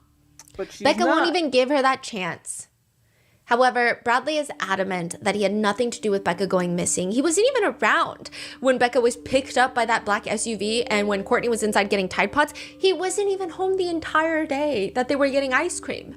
He was out at his place. He's got his own place. He doesn't live with Courtney. Where does he live? He does live with Courtney, but he also has his own place out in the woods. This is not, it's not a shed. It's not a cabin. He just like called dibs on a spot in the woods. Like camping? I don't even know if he has a tent. He just has a spot in the woods that he really, really likes. And he spends a lot of time there. And sometimes he'll sleep. Is it like in the back of Courtney's house or no? I think like further back. I don't think this is like backyard camping. I think this is his walk into his place. He just points at the forest and say, I sleep there. That's my house. Basically. Okay. But is there a spot or he's making this up? Nobody knows. Okay. Yeah. But he says he's got a place in the woods. And the police like, where is it? Yeah. Okay. Yeah. There's no way to confirm that he was at his place in the woods because he left his phone at Courtney's house. There's no way to track him through the cell towers. I mean, all you can take is his word. And someone's word in the middle of the woods, I wouldn't even take it if it were free. Anyway, he's at his place in the woods. When he gets back, he is told that Becca is missing. At which point, Courtney sends him a coordinate and is like, you need to go find Becca's phone here. He's like, what? So Kim had sent Courtney the coordinates. This is next morning. Yeah, November 4th, Kim sends Courtney the coordinates. Courtney sends it to Bradley. Bradley's like, I'm not going to go looking out there alone. The police are like, why did you not go alone? Quote, Don't I'm you not gonna live be in the accused woods? of anything. So when Courtney gets home, her and Brad That's your pregnant wife. What do you mean you're not gonna be accused of anything? That's your pregnant wife who's missing. Go in the wood, you fucking pedophile. Brother. Bradley both go into the woods together and they find Becca's phone. Bradley has no clue how her phone got there. Mind you, he just got home. He was living in the woods, living off nature. He just got here. How would he know how Becca's phone got here? I hate But everybody. if he had to take his best guess, and if he had to voluntarily tell the police, he said, Becca had walked that trail before. I don't know what that means. What does One that would mean? imagine that perhaps Bradley is the safer of the two to trust in this situation between Courtney and Bradley, because Courtney is Becca's biological mom. Rich is Becca's fiance. There's a lot of interpersonal relationships there and the potential growth of resentment and some nefarious plots. Bradley kind of has nothing to gain from lying to the police or doing anything to I mean, Becca. he does, Well, in a way. there might be something to gain. Bradley Bartholomew, Courtney's husband, is also a registered sex offender. And just the year before, he was thrown into jail for breaking probation. And according to Courtney, the person who reported him that sent him away, Rich Failer, Becca's fiance, sent Bradley Bartholomew to prison last year. Huh? What happened? Why? He What broke happened his to Bradley? probation and he went to jail. He broke his probation because he's a registered sex offender. He can't be around kids. He can't do lots of things. Yeah. And he broke that probation. Rich allegedly turns him in and he had to spend probably not that long in jail, but he spent some time in jail. I will say there's a lot of weird stuff about Bradley being a sex offender other than the fact that he's a sex offender. There's insane posts on Courtney's Facebook page that show her absolute lack of self-awareness being at its peak. She complains about how the county parole office won't let her husband Bradley take care of her. And you're like, that doesn't make any sense. Why, right? We can assume it's because Courtney actually has another son, another child, who's does? 14. And I want to put him on the map because he's not as relevant and his voice is out there and that's like another problematic thing. But she has a 14-year-old son and he cannot be in a house with a With a minor. 14-year-old boy. Right. And she's complaining about the parole office. Right. She's Not like- complaining yeah. about that rather than, I don't know, wow. maybe Yeah, don't so fucking she would date write a online on pedophile? Facebook. So Wexford County Parole Office refused to allow my husband to care for me. So fuck. I'll sue them and have all of them fired. Spoiler alert, none of them were fired. Nobody was sued. When authorities ask Bradley Bartholomew who he thinks is responsible for Becca disappearing, he says that he didn't want to say anything, but you know, What? I saw Kim asking about the trails behind the house. I think it was Kim basically saying, I think it was Becca's half-sister. And he says, quote, I believe she's dead. Saying he believes that Becca is dead and her half-sister Kim is the one that killed her. Wow. This is what a mess. So Bradley is like, it's her half-sister Kim. What motive would Kim have in getting rid of her sister?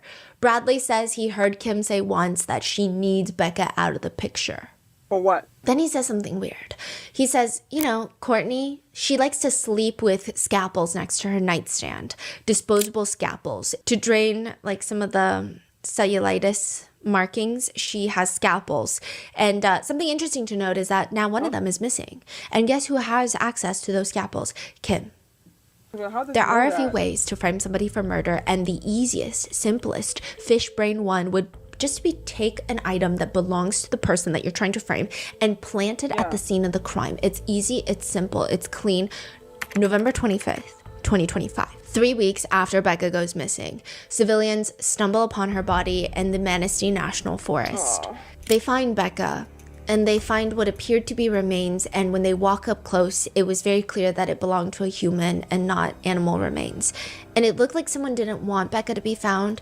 She was covered in leaves, and she appeared, quote, gutted.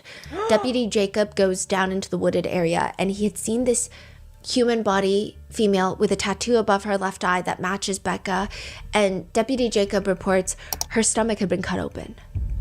There are clear wounds to her stomach. The placenta was hanging out of her open abdominal wound with an attached umbilical cord that appears to have been cut with dental floss. There are stab wounds all over Becca, which later it's confirmed that she was alive when she was stabbed, and alive when later her stomach was cut open and someone forcibly ripped her baby out of her and cut her umbilical cord before they slit her throat and then dragged her. They hooked her up to a car and then dragged her into the woods and then left her for dead. What the Whoever did this, they wanted Becca's baby no matter what. They didn't care if Becca felt all of the pain of her baby being taken out. They didn't care if Becca died or lived, as long as they could take Becca's 38-week-old son. Whoever did this did not just kill Becca and steal her unborn baby. They wanted Becca to suffer. They essentially tortured her. There are two very important details about where Becca's body is found. One, she's found on Federal Forest Service Road 9784. And if you were to clear all of the trees and you were to walk in a straight line 2.5 miles, you would make it straight onto Courtney and Bradley's porch. And two, at the crime scene, there is a debit card that has been left behind. And that belongs to none other than Kimberly Park, Becca's half-sister. Oh. So was she framed, or was this the dumbest accident to leave her debit card at the scene of the crime? That's kind of random. When to Kim's leave mom, on a crime Courtney, scene. finds out about this, Courtney mentions, you know what, I did see who was driving the black SUV, and you're never going to believe it, but I wanted to protect my daughter, and that's why I didn't say anything. Oh, the person who picked up Becca the night that she went missing was my other daughter, Kim.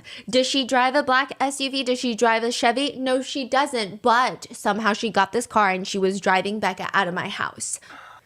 Kim is questioned, and Kim's version of events, they don't make any more sense than the others. She tells the officers that she knows who took Becca. She knows who killed Becca. It's not her, even though her debit card was there. It's that she was framed. The real killers are her biological mom, Courtney, and her husband, Bradley Bartholomew. Kim says she saw with her own two eyes Courtney and Bradley hit Becca on the head, causing Becca to have a seizure. And when they couldn't revive her, they frantically called a friend who lives upstate, took Becca's body away to, she thinks she heard something about a swamp. But I guess they never made it there because Becca was found in the woods.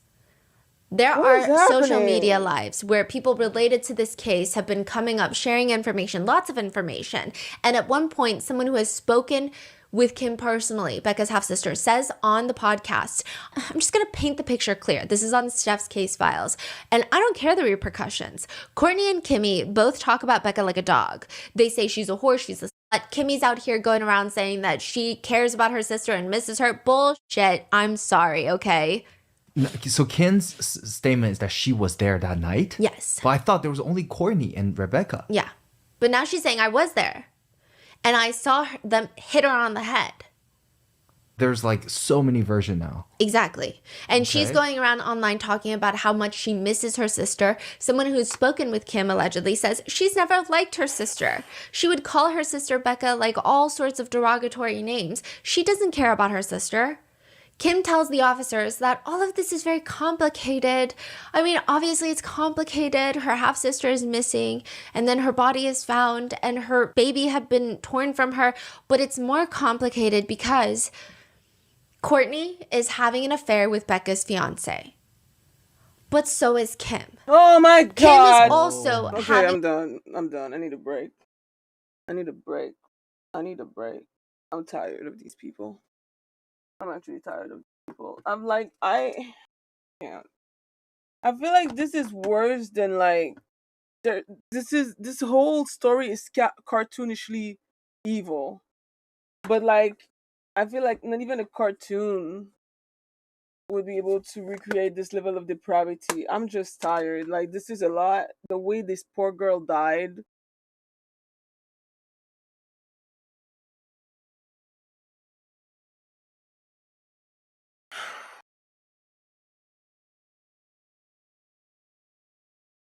I can't.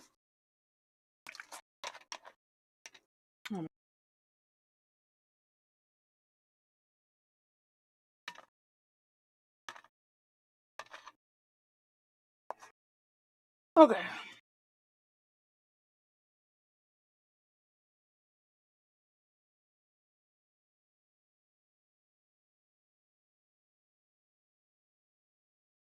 40 minutes left. 40 minutes left. An affair with Becca's fiance. Rich Fowler somehow is sleeping with everyone. He and Becca are expecting a child on the way. Rich is having an affair with Becca's biological mom. Rich is having an affair with Becca's half-sister, Kim. Kim says the weirdest thing happened though. Right after Becca went missing, Rich came up to her and informed her that Becca had been taken care of and she has nothing to worry about. But while they tried to cut the baby out of Becca, something went wrong. She's like, wait, what? Who's cutting the baby out of Becca? And then he wouldn't respond.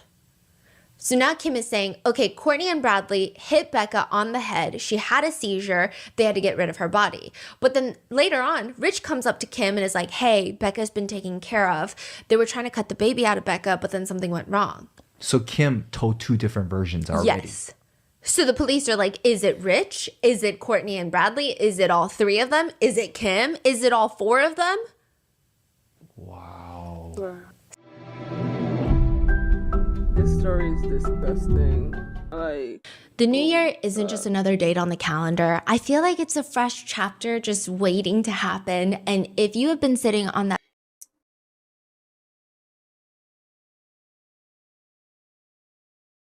like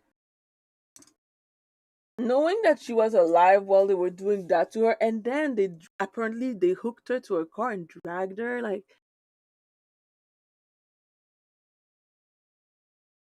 what did she do to deserve this? Like, is she Hitler reincarnated? Like, what in this lifetime did she do that would make her deserving of this level of cruelty? Like, she ultimately is just a dumb 22 years old who's dating a man that she shouldn't be dating and got pregnant with a man that she shouldn't be getting pregnant from. But she's 22. People be dumb at 22. People be fucking stupid at 22. I used to be 22. I know what it's like to be dumb and stupid and young and blind. Although you would have never catch my ass pregnant at 22. Bitch, the abortion clinic would have seen me fat.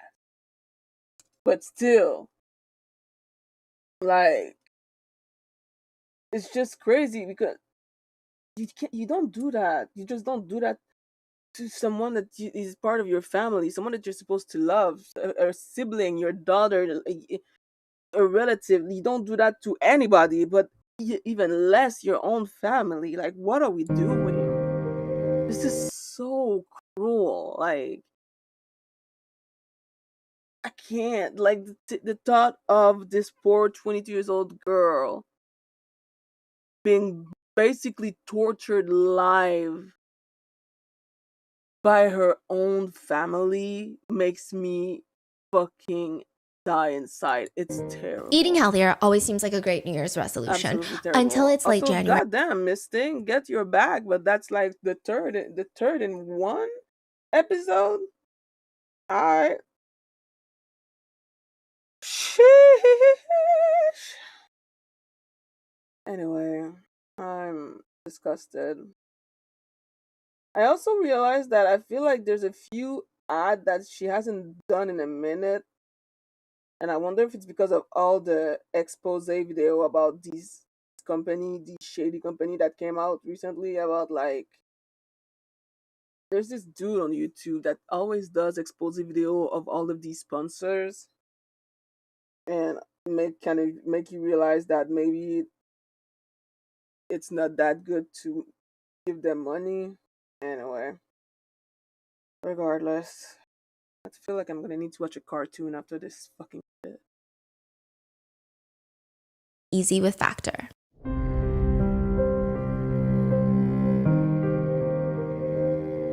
Stephanie Park is Becca's real mom. She is Becca's adoptive mom, but technically Courtney is just a birther at this point.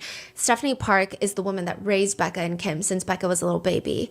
Becca and Kim have Stephanie's last name. Stephanie says that she spent a good part of her life trying to shield the girls away from Courtney because just of how a negative experience and an influence that Courtney is to be around. Even when Becca goes missing, Courtney and Bradley and Becca's fiance Rich, her half-sister Kim, nobody seems to care about Becca truly like Stephanie Park and her family. Even Becca's two other children that she's had before getting pregnant with her third, they were being raised by Stephanie Park. Even Kimmy's daughter is being raised by Stephanie Park. Meanwhile, Kourtney is busy pretending to be a mom. She's like the type of person that has a very deplorable Facebook page. She primarily focuses her energy on reposting Minion quotes. They're not even quotes from the Minions. It's just Minions and then random quotes. Not like the one, there's a Minions Minion on quote and it Facebook. reads, "I'm so good at sleeping, I can do it with my eyes closed." Another one reads, "Rabbits jump and they live for 8 years. Dogs run and they live for 15 years. Turtles do nothing and they live for 150 years. Lesson learned." See, that's the thing. I went back to Facebook recently, just because I'm used to the misery and disgusting shit of Twitter. But Facebook, I feel like it's scary on Facebook because, like, if I'm on Twitter and I see some dumb shit, chances are I'm talking to a bot that is located somewhere in like India or I don't know, bitch, somewhere around the world, like Venezuela, Argentina, or India. It doesn't matter. It's a bot. But on Facebook, when you see some dumbass shit on Facebook, those are real people.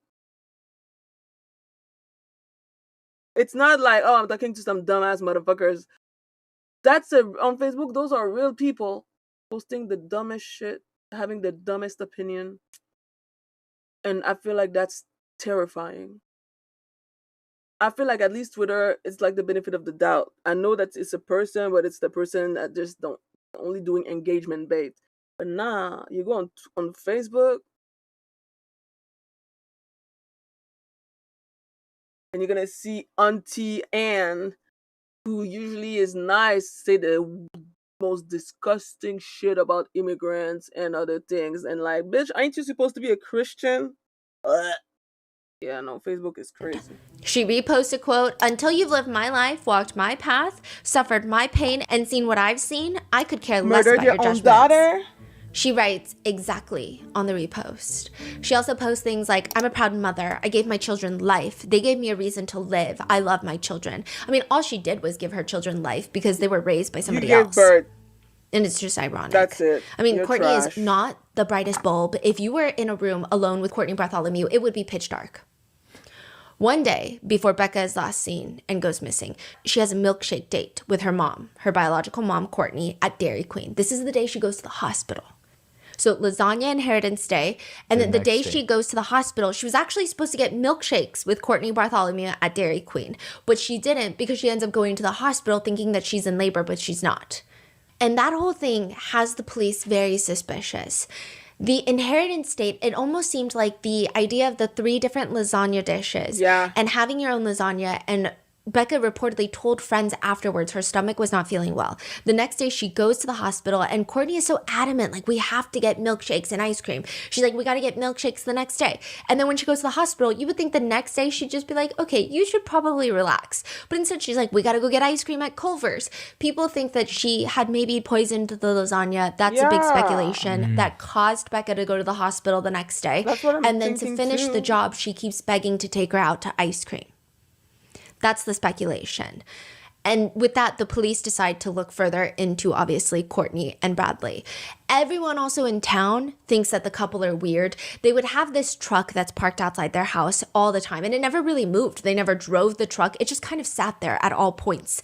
But recently, neighbors report seeing that truck moved. And not only that, but it doesn't even have seats inside the truck anymore. Kourtney says she moved it recently because she wanted to get access to the porch and the truck was blocking the porch. But why are there no seats in the truck? What does that mean? They weird. removed the chairs? Yes. Why? They removed the chairs after she was missing, or it's always been missing? It seemed like it wasn't missing until after Becca was missing. Okay. I mean, no one can really pinpoint the exact date that it went missing, but Kourtney and Bradley confirmed, yes, we were taking the seats out. We took the seats out of the truck, but it was just because we were cleaning the truck. We're going to give the truck to Kourtney's other son when he's going to turn 16. Right. He's 14 right now. This is a 2-year-long truck makeover, which is, I mean, I guess normally fine, but Kourtney and Bradley are not really the type to think ahead. Nobody would ever accuse these two of being forward thinkers. Then Bradley says that he has no clue about what happened because he was not at his place. He was out in the woods living at his other place that he called dibs on. He calls dibs on? Yeah, basically. He left his phone at Courtney's because Courtney's phone was about to be disconnected. And so he was going to let her use his phone because she wasn't paying for her phone. But when police look into it, there's multiple calls between Courtney's phone and Bradley's phone. So is she just calling herself? Or did you take your phone? Or maybe you didn't even go into the woods and you guys are calling each other. What for would you be calling each other? Would these be butt dials? I thought you weren't even there. I thought you didn't even have your phone. Are we to assume that Courtney's butt dialing nonstop? It's all very strange, isn't it? But Not Courtney the butt thinks... dialing again. No, it's not. In fact, she states she has an alibi, an airtight alibi. Which is? She couldn't have killed her daughter, Becca, because she was at home with her son.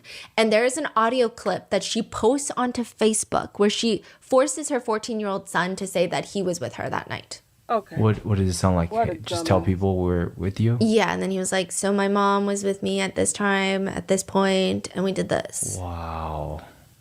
But by this point, the police know what's going on, that Courtney and Bradley are lying, and they are not the brightest and greatest and hardly the smartest. Even when authorities come to execute search warrants on Courtney and Bradley's house, the day that Becca's body is discovered, Courtney and Bradley conveniently have a conversation that the officers just happen to be able to overhear. And we don't have direct quotes, but I imagine it goes something like this. Courtney turns to Bradley, glances over at the police. You know the seat covers in our truck? In the driveway, the truck in our driveway, I had to burn the seat covers in our truck. Why would you burn the seat covers in the truck? Because I spilled something on it. That makes sense. If I spilled juice on the seat covers, I would burn it too so we don't get ants or anything. Yeah, I burned it in a bonfire. Why are they saying that? Because they Because want they're it to seem less fucking suspicious that they stupid. burned it. It's like toddlers lying.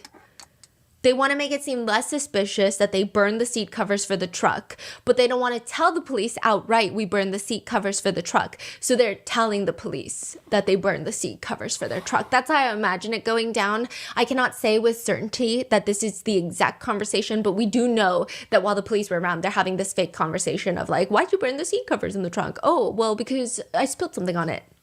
There are messages of Courtney sending her two biological daughters pictures of an $18,000 check, which she claimed was the inheritance that was going to be split and divided and then given to both of them. So both of them were going to receive half of the $18,000 at the lasagna dinner, but there is no such thing as that $18,000 check. So I guess it was photoshopped or it was AI generated or something.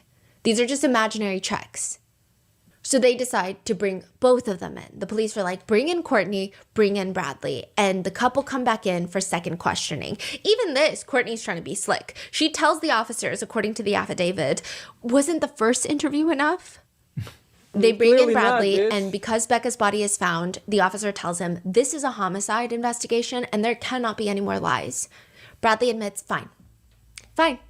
I knew what was happening. My wife, Courtney, was going to get Becca and come to the house. I was there. I was at the house. She was going to come and get Tide Pods. I was at the house, but I lied. And I said that I was in the woods because I was alone with Courtney's son, who is 14 years old. And I'm a registered sex offender. And I can't be alone with Courtney's 14-year-old Why are son you because I alone? can't be alone with children. That's why I lied to you guys. He says that when Courtney comes back alone to the house to pick up the Tide Pods, she tells him to go outside and clean up her car. There's blood on the dash. And he's like, blood? Courtney tells her husband that she got into a physical altercation with Rich and that there was blood on the dash. The dutiful, questionless, brainless husband, Bradley, goes out there and starts wiping the blood off the dash. But then he remembers that there was no blood on the floors. Or on the seats, just the dash. Like he does point that out to the police.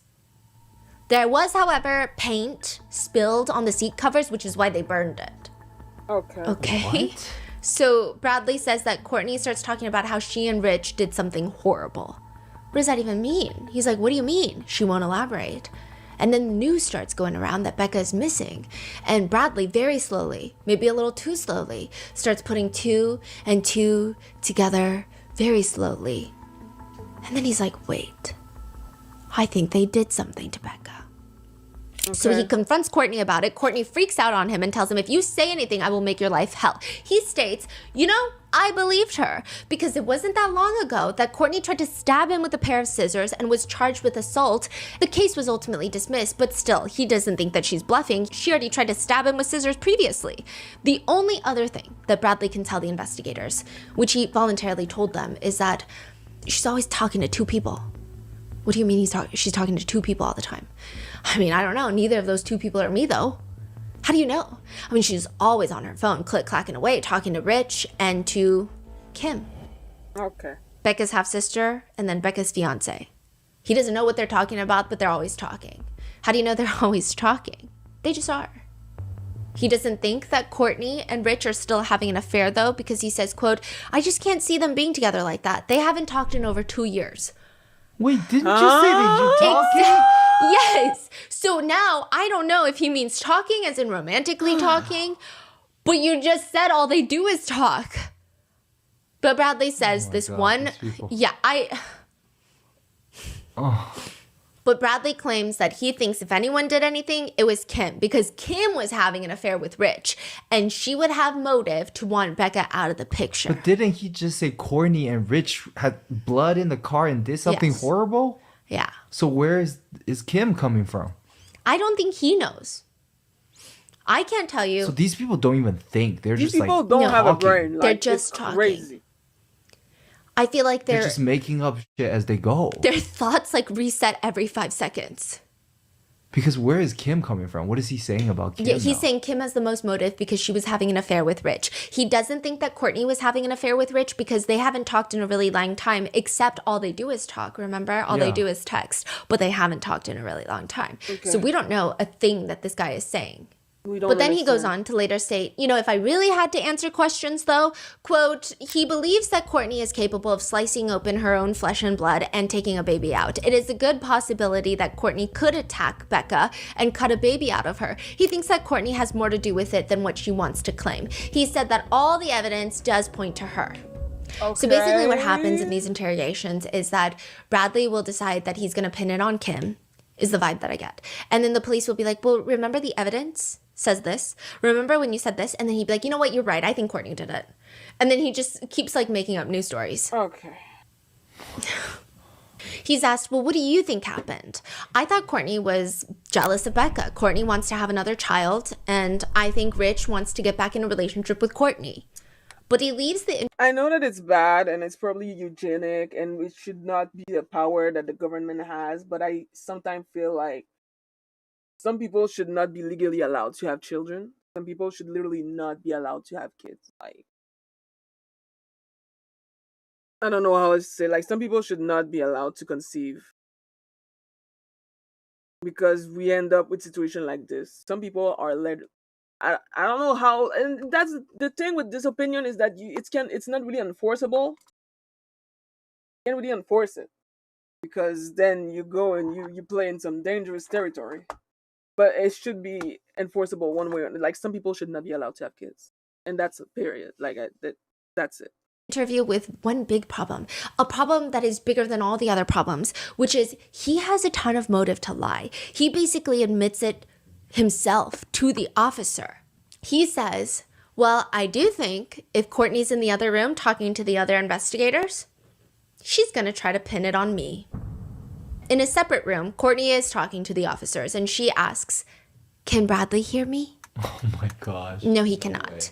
Well, I think we should back up. I think I need immunity. These are direct quotes. When she's told that the prosecutor is the only one that can give immunity, she's like, well, get him down here. The police are like, it's not that simple. The prosecutor isn't just going to come here because you said so. They're not going to come at the clap of your hands. They're going to want to know what kind of information you can provide for them.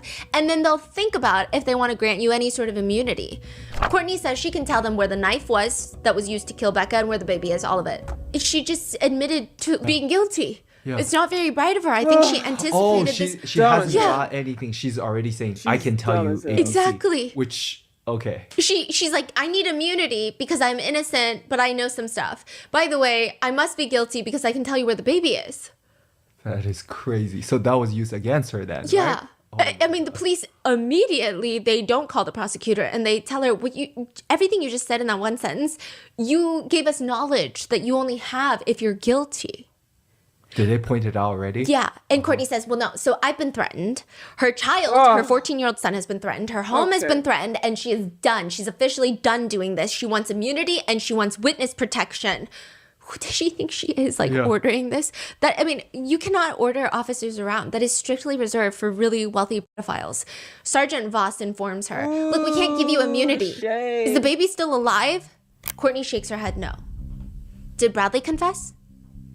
He told us lots of stuff. I want to talk to a prosecutor. I want immunity. We need to know what you know to take it to the prosecutor. So, for example, you said you'll tell us where the baby is. In the garbage in a blue cooler. Where? Wow. In the garbage cans. Bradley said he put him in a black bag. The cooler's gone. The cooler is Bradley's work cooler. He put him inside the cooler, drove up and down the road looking for like a waste, like one of those residential trash cans that wasn't mine. And she refers to it as a GFL, but that's basically the company name, Green for Life. So it's just like a garbage can. He's just looking for a garbage bin that's not ours, you know? But she says that she's being set up by her husband, Bradley. She and Becca's fiance are both being set up by Bradley. She's saying her and Rich are the fall guys. Why would Bradley set up his own wife and his wife's daughter's fiance? Well, it has to do with the fact that one, Courtney and Rich were having an affair and Bradley is so jealous because everybody just wants Courtney. And Courtney explains that last year, remember, Rich sent Bradley to jail. So this is Bradley getting revenge on Rich. It's a retaliation plot. She says November 3rd, the night that Becca went missing, Courtney and Becca were in the house. Becca did not wait in the car. She came inside the house and they were chit-chatting. When Bradley asked Becca, can I step outside and talk to you for a second? They go outside. Courtney says, I didn't think anything of it. Bradley was supposed to be her stepdad, end quote. But she did ask where they were going to go, and he said he was going to get in the car. According to Courtney, Bradley shouts at her, don't worry about it and get your ass back in the house. So that's exactly what she does. She goes back inside the house and doesn't worry about it. Near midnight, Bradley comes back home without Becca. He says he dropped her off at home. Courtney, for whatever reason, suddenly feels this to be untrue information. No, you didn't. Bradley says, oh, yes, he did, and Becca is going to call her tomorrow. Courtney asks for her phone so she can call Becca and confirm that she got home safely. Bradley makes up this whole thing about how he left her phone in the shed. So he went to the shed, comes and gives it to her, and then he just admits when he gives her the phone, yeah, she didn't go home. Where did she go? Bradley tells her that he took her to a house. Wait, she told me to take her there. Becca wanted Bradley to give Courtney a message, though. I never want anything to do with you again. Courtney is so offended, she calls Rich, Becca's fiance, instead of Becca. And Courtney tells him, dude, your old lady left with some guy. So now we're back to the black van theory. So it went from a black van to Bradley did it. Now we're back to the black van because she was like, dude, your old lady was left with some guy, which Rich confirms is exactly what Courtney said. So she has to stick with this story. And it's such a bizarre thing to say in general, but also you're the old lady, whatever. Also, 40 is not old, but you get what I'm saying. Courtney claims that Bradley made her say that on the phone.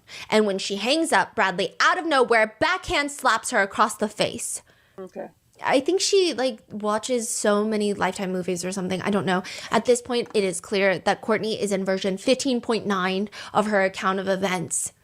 What happened to the original black car that we heard so much about? The very, very specific black SUV, the Chevy with the tinted windows. What happened to that?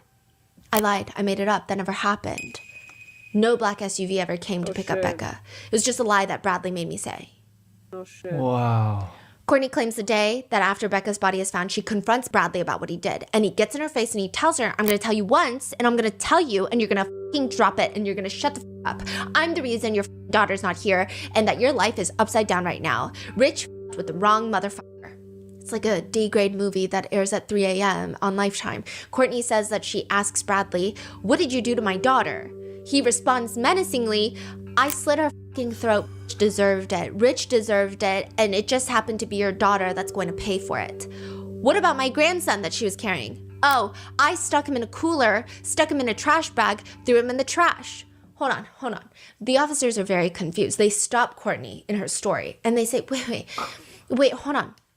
If Bradley is just doing this to get back at Rich, just killing Becca and their unborn child seems to be the goal. Why cut the baby out of Becca, bring it back, and then dispose of the baby, leaving more evidence?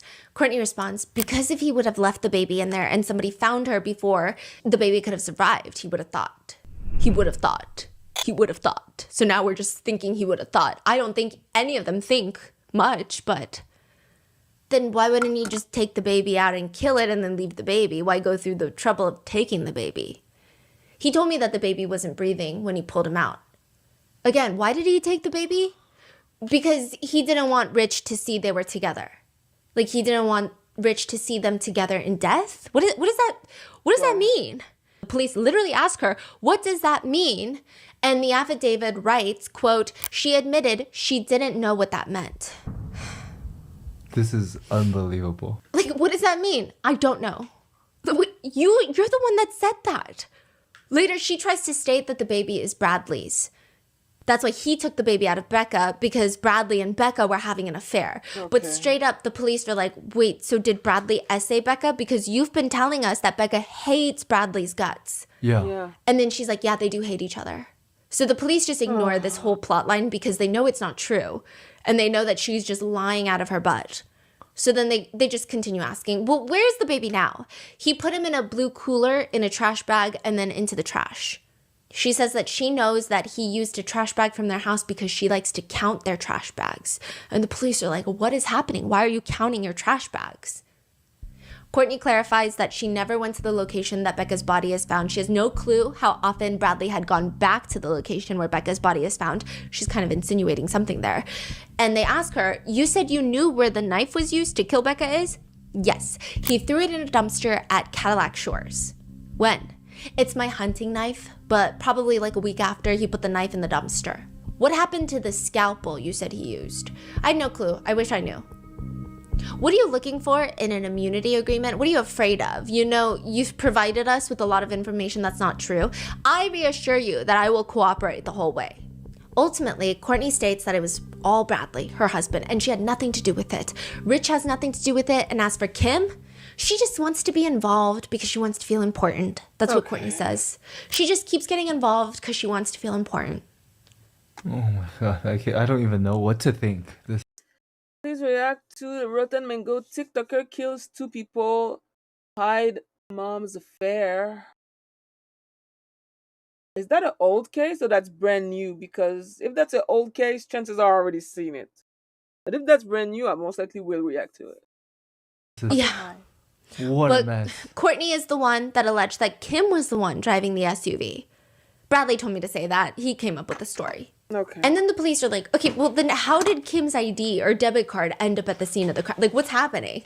She states that once Kim went on social media to say that Courtney and Bradley were responsible for Becca's murder because Kim had gone on some lives and was like, you know what? I think they might be responsible. Bradley went back to the crime scene and planted Kim's debit card for the police to find for the purpose of framing her. Oh, and 2 months before all this happened, Courtney did remember seeing Bradley suspiciously look up online how to perform a C-section. So I don't know if she thought that he was suddenly going to go into med school with his criminal record and history, but she doesn't think anything of this afterwards. And one of her scalpels is, of course, missing from her nightstand. The police are very messy. And I don't mean like disorganized, but like messy. Because after this conversation, they immediately run right next door to Bradley. And they do a second interview with Bradley. And they essentially tell him, guess what Courtney told us? Like literally, that's what they tell him. And the investigators tell Bradley that Courtney says the whole thing was a retaliation plot, that Bradley is mad that Rich turned him into the police last year. Oh, that's bullshit. You know, but her story doesn't make sense, Bradley. If you were just trying to get revenge on Rich, why would you cut the baby out, right? Bradley is not picking up what they're putting down, at least not quickly, or really at all. So they spill it out for him. And you know, it's odd because Courtney was the one who told her sister she had a baby in the NICU that she was waiting to bring home. Right. And she's the one that kept trying to get custody of Becca and Kim's children. I'm sure Courtney stabbed Becca because she did have a hunting knife. That knife was dumped, but it might still be in a trash can. And this is where we get what seems to be so far the most believed and the clearest version of events. Hold up. Clearly, the police is almost trying to get Bradley to switch his finger from Kim to Courtney. Yeah, so the police know, they have a good idea that it was Courtney and Bradley, so it doesn't seem like they're trying to get a false confession, although maybe their defense attorneys will use it against them. But yeah, but why Bradley was so adamant on Kim? Like, why? It seems like he still wanted to protect his wife to some degree. And Courtney didn't care. She was like, take my husband. He's the guilty one. So the police come in and they're like, Courtney said it was you, just like you expected it to be. And then they're trying to tell him, but we know that's not the truth because Courtney's also weird. Okay. I mean, well, they are weird for Yeah. sure. That's for sure. But it's just like, okay. Yeah. So then Bradley starts telling the police. Becca was in the truck with Courtney and Bradley. So after ice cream, I don't even know if they went to get ice cream. It seems like they were just in the truck. He doesn't clarify. I don't think they went to get ice cream. But they're in the truck, all three of them. This is the final story from Bradley. Yes. Okay. And Bradley says that they were going to go drive to get Tide Pods. But before they can leave, he looks and Courtney just starts stabbing Becca in the truck in their driveway. What part of Becca's body did Courtney stab? I don't know. I jumped out the truck. What? They're like asking him, like, can you explain a little bit more? Courtney just grabbed the knife and started stabbing her. This is a direct quote. Just stabbed her in the chest as far as I know, but I can't be sure because I jumped out the car when Courtney started swinging, so I'm not sure. Eventually, another door to the truck opens and he sees that Courtney brought Becca out bleeding and starts making Becca walk. Becca is stabbed and she's 38 weeks pregnant. She cannot run away and she walks her into the woods essentially. He says that Courtney stabbed Becca and in the woods took the scalpel that I guess she had already prepared and cut the baby out of Becca. He confirms that Becca is alive when all of this is happening and she's actually begging them to hurry up and take her baby out and save her baby. Once the baby is out, he says that Courtney tries to do CPR on the baby while Becca is, again, still alive. And Bradley walks over and slits her throat. Bradley claims the whole time he's screaming at Courtney, this is not right, this is not right, which is like a very bizarre understatement that I've ever heard. Bradley says instead of calling 911, he and Courtney take the baby. They do hook up Becca onto his truck and they drag her further into the woods. So they like hook her body onto the truck as if she's Cargo? like an object of that you would move. Bro. I don't know, a tree log or furniture in that sense, or like a trailer. Hook her up on the truck, like the I guess like the truck attachment thing? attachment, yes. Oh my god. And they drag her into the woods and they cover her with leaves. He says that he has no clue if Becca is alive or not, but they just leave. They take the baby into the house, and that takes approximately 5 minutes, at which point Bradley doesn't hear the baby breathe or cry for the entirety of the 5 minutes it takes to get back into the house. And when they get back into the house, Courtney walks in, goes into their bedroom, puts a towel on their bed, places the baby down, continues CPR. That goes on for about 15 minutes before she walks out with a trash bag. And the baby is in the trash bag. And she just puts the baby out on the porch for the rest of the night because they want to get rid of the baby right before trash pickup day. But she does make one comment the rest of the night that Bradley claims he remembers, which is, that bitch killed my baby. And she seems to be referring to her biological daughter, who is the mother of the baby. That she Killed both of them. tortured. And killed both of them, yeah. Wow. He says that This is like the one of I don't even know. This is so it's so cold-blooded That's disgusting. and she is so blatant about it. it's so, and they're on live streams and they're talking and she's saying like, shut the up, Araya, like, how dare you say I would hurt my child. She even tells the police, according to the affidavit, quote, something along the lines of like, why would I could never do that to my child. Yeah. They were also on live stream saying crazy things like, who could do such a thing to a pregnant woman? He claims that he saw Courtney put Becca's baby into a cooler and then into the trash bag, and they left the baby out on the porch the rest of the night before trash pickup day. Bradley says that he's not the one that burned the seat covers, but it's probably because there was Becca's blood all over the seat covers. He thinks that Courtney is the one that burned it. He did, however, clean the rest of the inside of the truck with bleach and water. So, okay. The officers ask him, do you think Courtney planned this? I have a feeling she did, but she never told me any of the plans. But why would Courtney kill her own daughter and rip out her unborn child? Is it literally just because of Rich? Is she jealous that Becca is pregnant with Rich's baby? Bradley tells the officers that Courtney just loves having kids. She loves being pregnant. She loves, I guess, the feeling of everyone saying she's pregnant. I could just tell from her Facebook, she loves being a mom in the sense of like moms have the hardest jobs in the world, which is accurate if you're a good mom. Yeah. You're not a mom. All you did was give birth, which like is very annoying because also like out of all the people in the world that want to have children and want to give birth, like it's always like people who don't deserve children that are giving birth. And Bradley tells officers that Courtney was really into the idea of adopting a baby. So it does seem like she miscarried a few times and she is incapable of becoming pregnant. It doesn't seem like it was, I don't know if it was a health thing or she's just 40 and sometimes age does play a big factor, but they can't adopt a baby because he's a registered sex offender. So they're not going to just give them a baby on a silver platter. She can't get pregnant. And so she thought that this was probably, this is what Bradley thinks, and everyone's connecting the dots, the easiest way to get a baby. I don't know why she wants a baby. Yeah, but not only that though. Like she did that to Becca while she was alive. Yeah. Wanting a baby, she couldn't even give her the mercy of. Yeah. Right? See, that just. Because I think. That's not just you want a baby then. Yeah. No, that's your. I mean, I think some people would. Individual. I guess logically, maybe Courtney was thinking that if Becca was dead, the baby would die. But I don't know. There's also people speculating that they were both high on meth when this happened, and meth can, I guess, allegedly make you more cruel. But meth does not make you kidnap your own biological child and cut her unborn baby out of her stomach. So I don't even like to really mention if they were high on drugs because, first of all, it's speculative. We don't know. We do know that they were frequent users of meth and that Rich Failer was a meth dealer at one point. So there is a lot of that. But I don't think that that is any sort of explanation. But ever since then, it seems that Courtney can't stand the idea of anybody else getting pregnant. Because even when Becca was pregnant with her first child, remember Rich claimed that she was trying to hit her with a baseball bat on the stomach? Because she just doesn't like the idea of anybody else being pregnant except for her. She needs to be the one being a mom. She needs to be the one having a kid, but she's married to a registered offender, so she can't adopt and she can't get pregnant. Courtney is confronted with Bradley's new version of events, and this is like the version that most people believe happened. Courtney says she tries her best to lie again, and she says, that's not true. Bradley just killed Becca in front of me. He was stabbing her, so I had to cut the baby out because Becca was like, save my baby. So I cut the baby out because that's my grandson. She said she cut Becca's baby out of sympathy, out of honor, out of familial ties, out of that was the right thing to do. Oh my God. And she conveniently had dental floss in her pocket to cut the umbilical cord.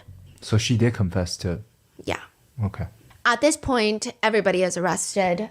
So Kim is arrested. This is her mugshot for tampering with evidence, lying to a police officer because... But why is she part of this? How is she part of this? She kept lying. It seems like at one point she finally knew what happened, but she was lying. So she would point the finger at Rich, then she would point the finger at Courtney and Bradley, and then she was sending people on a wild goose chase. Why is that? I think that she didn't know the smartest move for her to make. She claims that she was being blackmailed by Courtney and Bradley, that they told her that we have your stuff, we have your debit card. If you don't make everyone believe it's Rich, we're going to plant your stuff at the scene of the crime. So she claimed that she's been blackmailed. Yes. So she started lying about. Yeah. What? And she was arrested for tampering with evidence, lying to a police officer, and filing a false police report. What do you mean? Because they're assuming that she knew that Becca was not missing, that she was dead. Oh, already? The second day? So like her police report that she probably filed out was probably full of lies. Because I don't know what's going on with the cell phone too. She's the one that give them the cell phone. Yeah. She says that she got it from Rich, but no one really knows. And how is Rich connected now? He's also arrested. Rich Failer is arrested, but then he's subsequently let go. He has no charges right now against him related to this case. I think he has a separate domestic violence charge that's open that has nothing to do with Rebecca, but he was briefly arrested. Okay, but how does Rich, when did he find out, or how did the general consensus is that Rich has no idea what's going on. Really? The general consensus is that Rich is a person. He's just a dumbass. But netizens are actually really mad because they're saying out of everyone in this entire story, minus obviously Stephanie Park, her adoptive family, and all of the kids, out of everyone, Rich is the best person? Yeah, exactly. Bruh. Yeah. I find that so hard to believe. Yeah. It seems like he is a shit person, but probably not guilty of Becca's murder. He had a version of the story, correct? Yes. Did that story line up Yeah. with what they're saying? So Becca was picked up. He went to sleep. He woke up. He doesn't care that Becca's not home at 1 a.m. Then the next morning he gets a call from Courtney and she's like, your old lady left with some other guy. He thinks it's weird. He starts investigating and like all this stuff is weird. He goes on live streams. He's like, hey, everyone says that I hit Becca. I didn't hit Becca. I only verbally abuse her. He's like a sex offender, a registered sex offender with multiple criminal essay charges against minors. But ultimately, it doesn't seem that he was involved in Becca's death. Bruh. Wow. Okay. But I mean, who knows? Maybe he will be charged soon. I don't know. Yeah. And then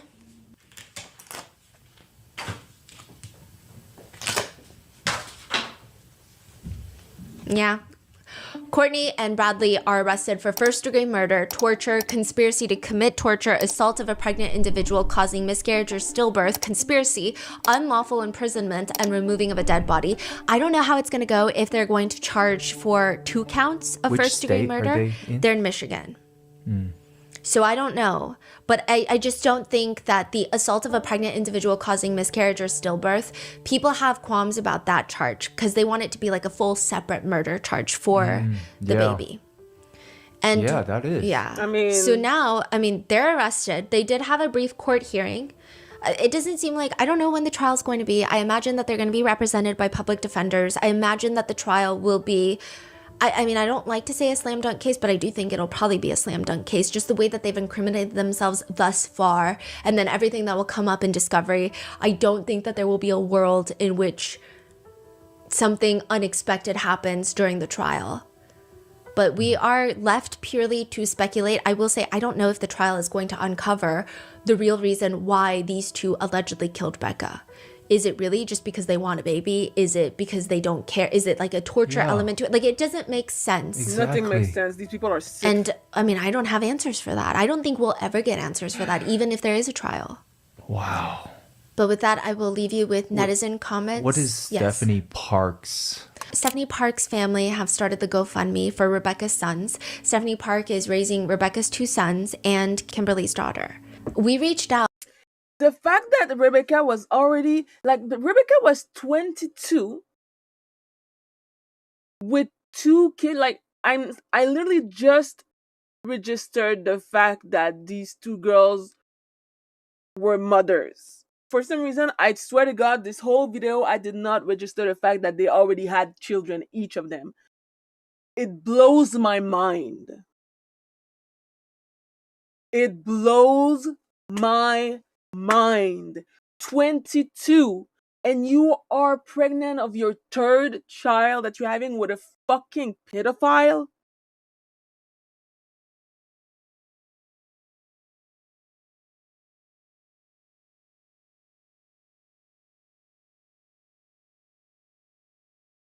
Oh man.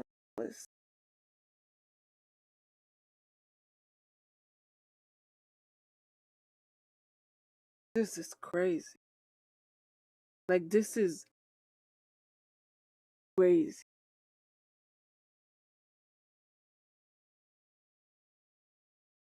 So the GoFundMe, we wanted to verify it's the real GoFundMe, but a lot of the pictures that people have been using for Becca, it's like very heavily filtered photos. She looks stunning. She looks beautiful in them, but they were using a picture that we hadn't seen circulated a lot. So we just wanted to verify that that is the right GoFundMe and that is a picture of Becca. And Stephanie Park's family emailed us back and said, it's a picture of Becca from high school. And they really like remembering her in that way because she was like a natural blonde, and that was when she still had her blonde hair. So this is the picture. Yeah. And it seems... But she hasn't made any comment about anybody. The only comment that has been made now from the family is that they just want a lot of the internet rumors to slow down because it's interfering with the police investigation and maybe the way that the trial will resume. I can see where it's coming from. It did come one of those cases where the live streams took on a life of its own. I think it has the element where Rich would just call into a live stream. So of course, a lot of things are developing very quickly And I think when you're in a live stream asking questions, especially when you're dealing with such a sensitive subject matter where there's an active police investigation and an active missing persons case at that time, I think it's really hard to on the spot ask questions that you think are helpful but not damaging to an investigation. It just got really messy. This was before they're Yeah. arrested. Right, okay. And I will say there are a lot of rumors about Becca as well. I think maybe the family is referring to that more than anything. There were rumors of, I don't know, alleged drug use during pregnancy, this, that, and the third, which I don't think really have anything to do with the case.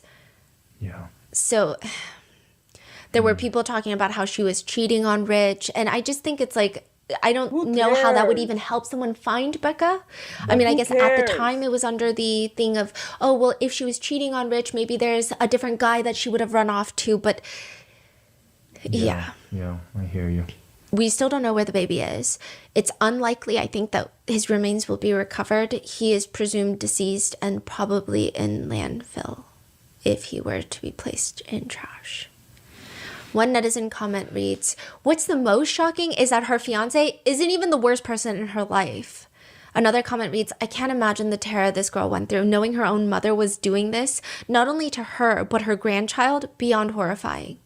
And everyone just hopes that the criminal justice system, if they don't do anything, then hopefully all of this is settled in prison for Courtney and Bradley, is the sentiment. I'm not saying that, but what are your thoughts?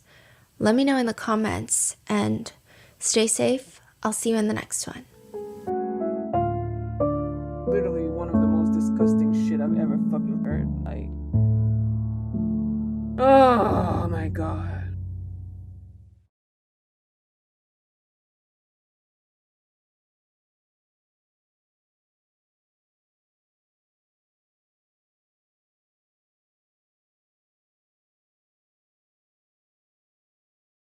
It's the most hillbilly crackhead story I've ever heard. Same.